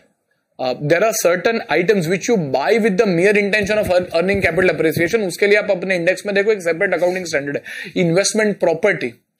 But अगर आपने एक asset खरीदा use करने के लिए और ultimately आप उसको बेचने के लिए निकाल रहे हो, वो इन्वेस्टमेंट नहीं है. That is not investment.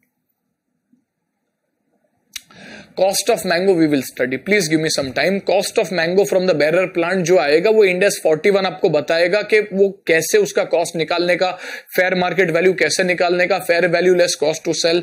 Cost of mango from the bearer plant we can take from the expense book till we got mango. ऐसा नहीं निकाल सकते. अब 10-15 साल लगता है. कोई झाड़ आपको ज्यादा मैंगो देता है, कोई झाड़ आपको कम मैंगो देगा. आपने 10 साल तक खर्चा किया, उसके बाद आपने एक मैंगो आया, वो उसका 1-to-1 अपने गाय को इतना खिलाया पिलाया, वो बीमार पड़ी, उसका कॉस्ट अब थोड़ी ना दूध के साथ वो कौन से पीरियड में क्या कॉस्ट इनकर किया रहेगा, वो it's not practically possible to have that 1-to-1 relation. 10 to 15 years it takes till the time the first mango comes. उसके बाद भी आपका खर्चा होते जाएगा. How and कितना मैंगोज एक ट्री देगा, आप कैसे उसको डिटरमाइन कर सकते हो? Every tree is different in its nature. You will not be able to figure out एक ट्री में से कितना मैंगो निकलेगा, ज्यादा कम. It's very very difficult. And hence there is a separate principle given under Ind AS 41 which is linked to the fair market value of a particular mango at the point of harvest. So we will do that when we do Ind AS 41. Okay, so that kind of takes care of your basic understanding. We will start with the numericals and I'll just touch upon the basics of initial recognition and then we can stop for the day. We'll just keep the last few minutes if you want for a discussion, an open forum. If you want to discuss something, so we can actually have an open forum and discuss it. It's a little more easier for you as well. अच्छा, तो यहाँ पे initial recognition. Now you jump into the main body of the standard. अब तक तो ठीक है, ये ईपीपी है, ये नहीं है, this is included, that is not. This is something which is not as important. From this roman point number 3 is where the important part of the standard starts. This is the part from which the important part of the standard starts. So, what is the initial recognition? At what value should you initially recognize your property, plant and equipment? Should you recognize it at fair market value? Should you recognize it at net realizable value? The standard says you should recognize it at cost. Cost में क्या आना चाहिए? I'll just touch upon this in today's class. Upon detail में कल के class में करेंगे. Cost में क्या क्या आना चाहिए? Let us say you are importing an equipment from Germany. You like a particular piece of machinery that Siemens, let's say, has made in Germany and you want to import it. What about the purchase price? Please answer. What about the purchase price? Should that purchase price be a part of the cost of the machinery? हमें एक machine पसंद है, हम उसको bye कर रहे हैं, Germany में मशीन है. Should that purchase price be a part of the cost? Yes, that is the cost. That is the amount that you are paying to acquire the machine. What about import duties? Late us से आपको custom duty लगता है, 100 का machine है, आपको late से 50 रुपए का तो कस्टम ड्यूटी लगता है, import duty, should that be a part of cost? अच्छा, should it always be a part of cost? Should import duties और taxes, should taxes that are levied always be a part of your cost? Yes or no? Well, not necessarily, that's correct, very nice. It will depend on the nature of the taxes. Purchase price तो definitely cost का part है, वो तो हम पे कर रहे हैं. However, taxes in certain cases you might get credit for the tax that has been paid or you might get refund for the tax that you have been paid, जिसको अपन import के terms में कितनी बार duty drawback बोलते हैं. हर एक जगह पे नहीं मिलता है, but let us say you might get a refund called as a duty drawback. Or in case you have purchased it locally, you might be paying GST. For example, 100 का product है, आपने 18 रुपीज का GST पे किया, आपने ultimately 118 पे किया. So the question is this 18 also a part of the cost of the asset? What do you guys think? Should this 18 be a part of the cost of the asset? Depends is the right answer. Yes or no, ऐसा आप directly नहीं बोल सकते. It actually depends.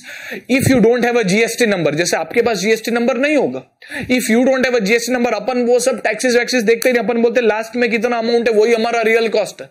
If you go to buy a laptop, ultimately laptop के ऊपर 18% GST, 28% GST, we don't really care. We say कि भाई ultimately हमें कितना खर्चा हो रहा है, because if it's a laptop for 100 rupees and we are paying 18 extra 118, our cost of the laptop is 118. We don't get any credit. We don't have a GST number.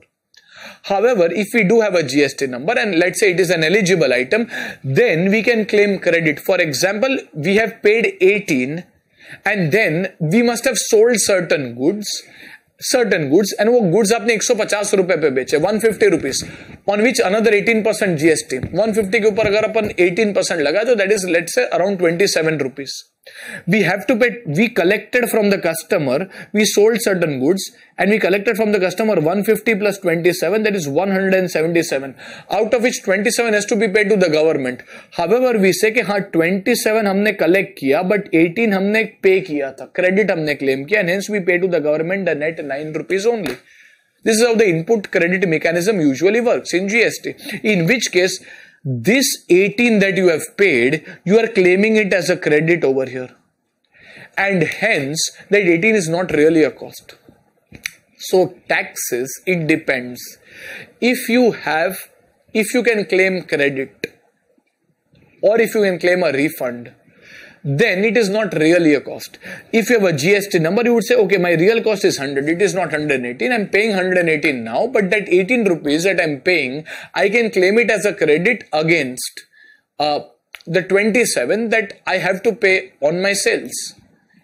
Ideally मैंने 27 collect किया, 27 government को deposit करना चाहिए, 27 deposit नहीं किया, मैंने सिर्फ remaining 9 ही deposit किया, so that 18 indirectly I got back, and hence my real cost is 100 only. So my journal entry, for example, would be asset account debit 100, let's say input GST or GST receivable account debit 18 to bank 118.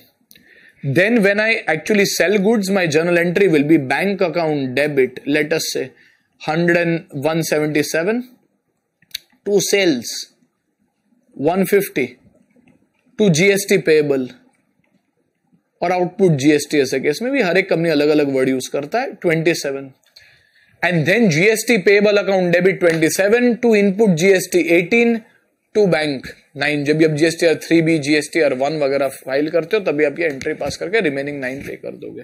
That is not really a cost. So sir you tell us, is are taxes cost or not? It depends. If you can claim credit or a refund, they are not a part of your cost. If you cannot, then your journal entry over here, जैसे if a refund or a credit can be claimed, if no credit can be claimed, तो अपन बोलेंगे देखो यार क्या फर्क पड़ता है यार कितना भी अपन पे कर रहे हैं, no credit can be claimed, then your journal entry will be asset account debit 118 to bank 118. So for example, let us say the import duty was 18 rupees and अपने को लेटर से ना कोई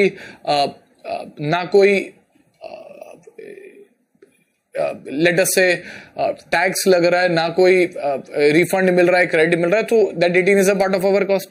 however if credit can be claimed, if credit can be claimed, so we will say ठीक है यार, we are paying 18 now, but we will get it as a credit in the future. Credit claimed. So over here, this will be asset account debit 100. Let's say input GST. I mean, just for simplicity, input GST or GST receivable account debit 18 to bank 118. It will not be a part of cost. So आपका cost will just be your purchase price. Are we getting this? Yes. Okay. Okay. The additional 9 paid will be cost. वो तो अपने customer से recover किया हुआ है. So how will it be your cost? You have recovered it from customer. अपने जो journal entry pass किया, you have not booked it as revenue only. Actually आपने recover किया you have received 177 sales. आपने सिर्फ 150 के book किया. You have not booked. If you had booked 177 of sales, तो अपन बोलते हैं हाँ वो 177 के सामने 9 का cost है. But where have you booked 177 of sales? You have booked only 150 of sales. And 27 तो आपने customer से ही recover किया और वो आप government को pay कर रहे हो. So how can 9 be treated as an additional expense? It is not expense. आप देखोगे तो journal entry में just for your knowledge, ये तो standard के साथ लेना देना नहीं है. It's off context. But for your knowledge, if you see the journal entry will be the second entry. Let us say if you have made some sales, bank account debit 177, to sales 150, to let's say output GST or GST payable 27, and then output GST. I'm just writing this in short. OP is output, IP is input. Output GST account debit or GST payable account debit 27 to input GST 18 to bank. आपके पास PNL में कुछ debit करने के लिए कुछ outlet ही नहीं मिला है. डबल एंट्री आपका पूरा सेट हो गया. There is no expense. Okay. But that is a separate discussion. वो revenue के साथ linked है, इसका PP के साथ कोई लेना देना नहीं है. Okay. So basically this is how you would account for taxes. Non-refundable, non-creditable. So when you look at initial cost for a purchased asset or for a self-constructed asset. For a purchased asset, the purchase price, let us say आपने 100 rupees में import किया machine, that will be a part of cost, plus the non-creditable taxes, not all taxes, only the non-creditable. For example, when you buy land, stamp duty लगता है, stamp duty का आपको कोई credit नहीं मिलता है, will be a part of cost. Sir, हमें कैसे समझ में आएगा? Usually the institute should give you guidance. If not, as a thumb rule, we will assume, unless given otherwise, usually institute should give you guidance. If not, we will assume GST is creditable, all other taxes are non-creditable. Institute अपने को बता नहीं तो अपन थोड़ी ना paper 8 पढ़ रहे, अपन थोड़ी ना indirect taxes का पेपर पढ़ रहे, अपन तो पेपर 1 पढ़ रहे. So if the question remains silent, you will assume that GST unless otherwise given, will assume का number होगा and GST का credit मिलेगा, eligible item है. If nothing is given, any other tax, maybe VAT, maybe your import duty, maybe customs duty, maybe stamp duty, maybe local taxes. These will be treated as non-creditable unless otherwise given. Okay. When only half or partial tax credit is received, then the remaining will be added to cost. Yes, only the non-creditable part will be added to the cost. That is correct. Acha. Now one more thing. Let us say we have to pay import duty, तो ठीक है, but we have to import the machine also. Machine is lying in Germany, हमें import करना है, तो हमें shipping company को shipping charges pay करना है. Should that also be a part of cost? Should the shipping charges, should they also be a part of cost? What do you guys think? Yes, they should also be a part of the cost. You might not be paying it to Siemens, you might be paying it to the shipping company, but still it will be a part of cost. What about transit insurance? You have insured the transit. Should that be a part of cost? Please answer quickly. Should that be a part of cost? Yes. What about the loading and unloading charges at the port? Machine port पे आ गया, आपको उसको unload करना है. उसको फिर एक truck में लोड करके आपके फैक्ट्री पे लेके आना है. Should that be also a part of your cost? Yes. Machine comes to your factory and then आपको फैक्ट्री में उसको इंस्टॉल करना है. Should that also be a part of your cost? Yes. Why are you saying, all of you are uniformly saying yes? Because they are called as directly attributable expenses to bring the asset in the location and condition as desired by the management. Till the time you incur all of these expenses, the asset is not ready for use. आपने AC खरीदा, but AC अगर कोई install नहीं करेगा तो AC ready for use है ही नहीं. Till all the expenses that you are incurring, till the time the asset becomes ready for use, all the expenses which are directly attributable to get the asset in the ready to use condition, as you guys have rightly pointed out, should be added to the cost. So if you see over here, directly attributable expenses, we have given a note as well, should be added to the cost. Are we getting this? Other items, we are out of time. We will discuss it in tomorrow's class, and we will do the numericals and sums as well. Keep a notebook ready and at least 2 colored pens ready as well. Okay, so we will stop for the day for the time being. If you have any questions and if you want to raise your hand, please do let me know. I'll be glad to answer them. Otherwise, you can just drop off and I'll see you in tomorrow's class.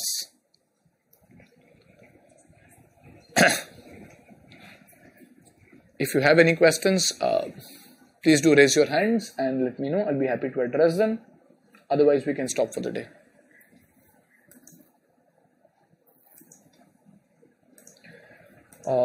If a company who prepares financial statements has per Ind AS have an NBFC as a subsidiary, how do they prepare their CFS? Okay, so for this, when you do your consolidated financial statements, in your standalone statements, NBFC will continue to prepare as per ICAI, your Indian accounting standards. When you're doing consolidation, you will have to restate it as per Ind AS principles and consolidate as per Ind AS. Otherwise, in your standalone NBFC books, your standalone NBFC will continue as per AS only. Okay, anything else?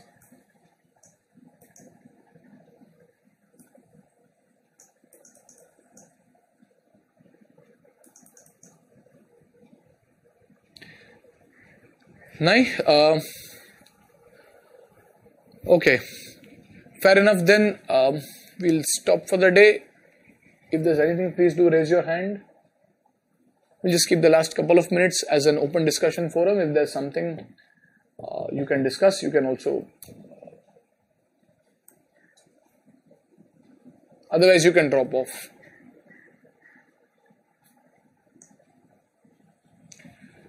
Nahi? Chalo. Thank you very much. Have a good day. Enjoy and see you tomorrow. Take care. See you. Just revise whatever has been done and I'll see you tomorrow. Have a good day. Bye-bye.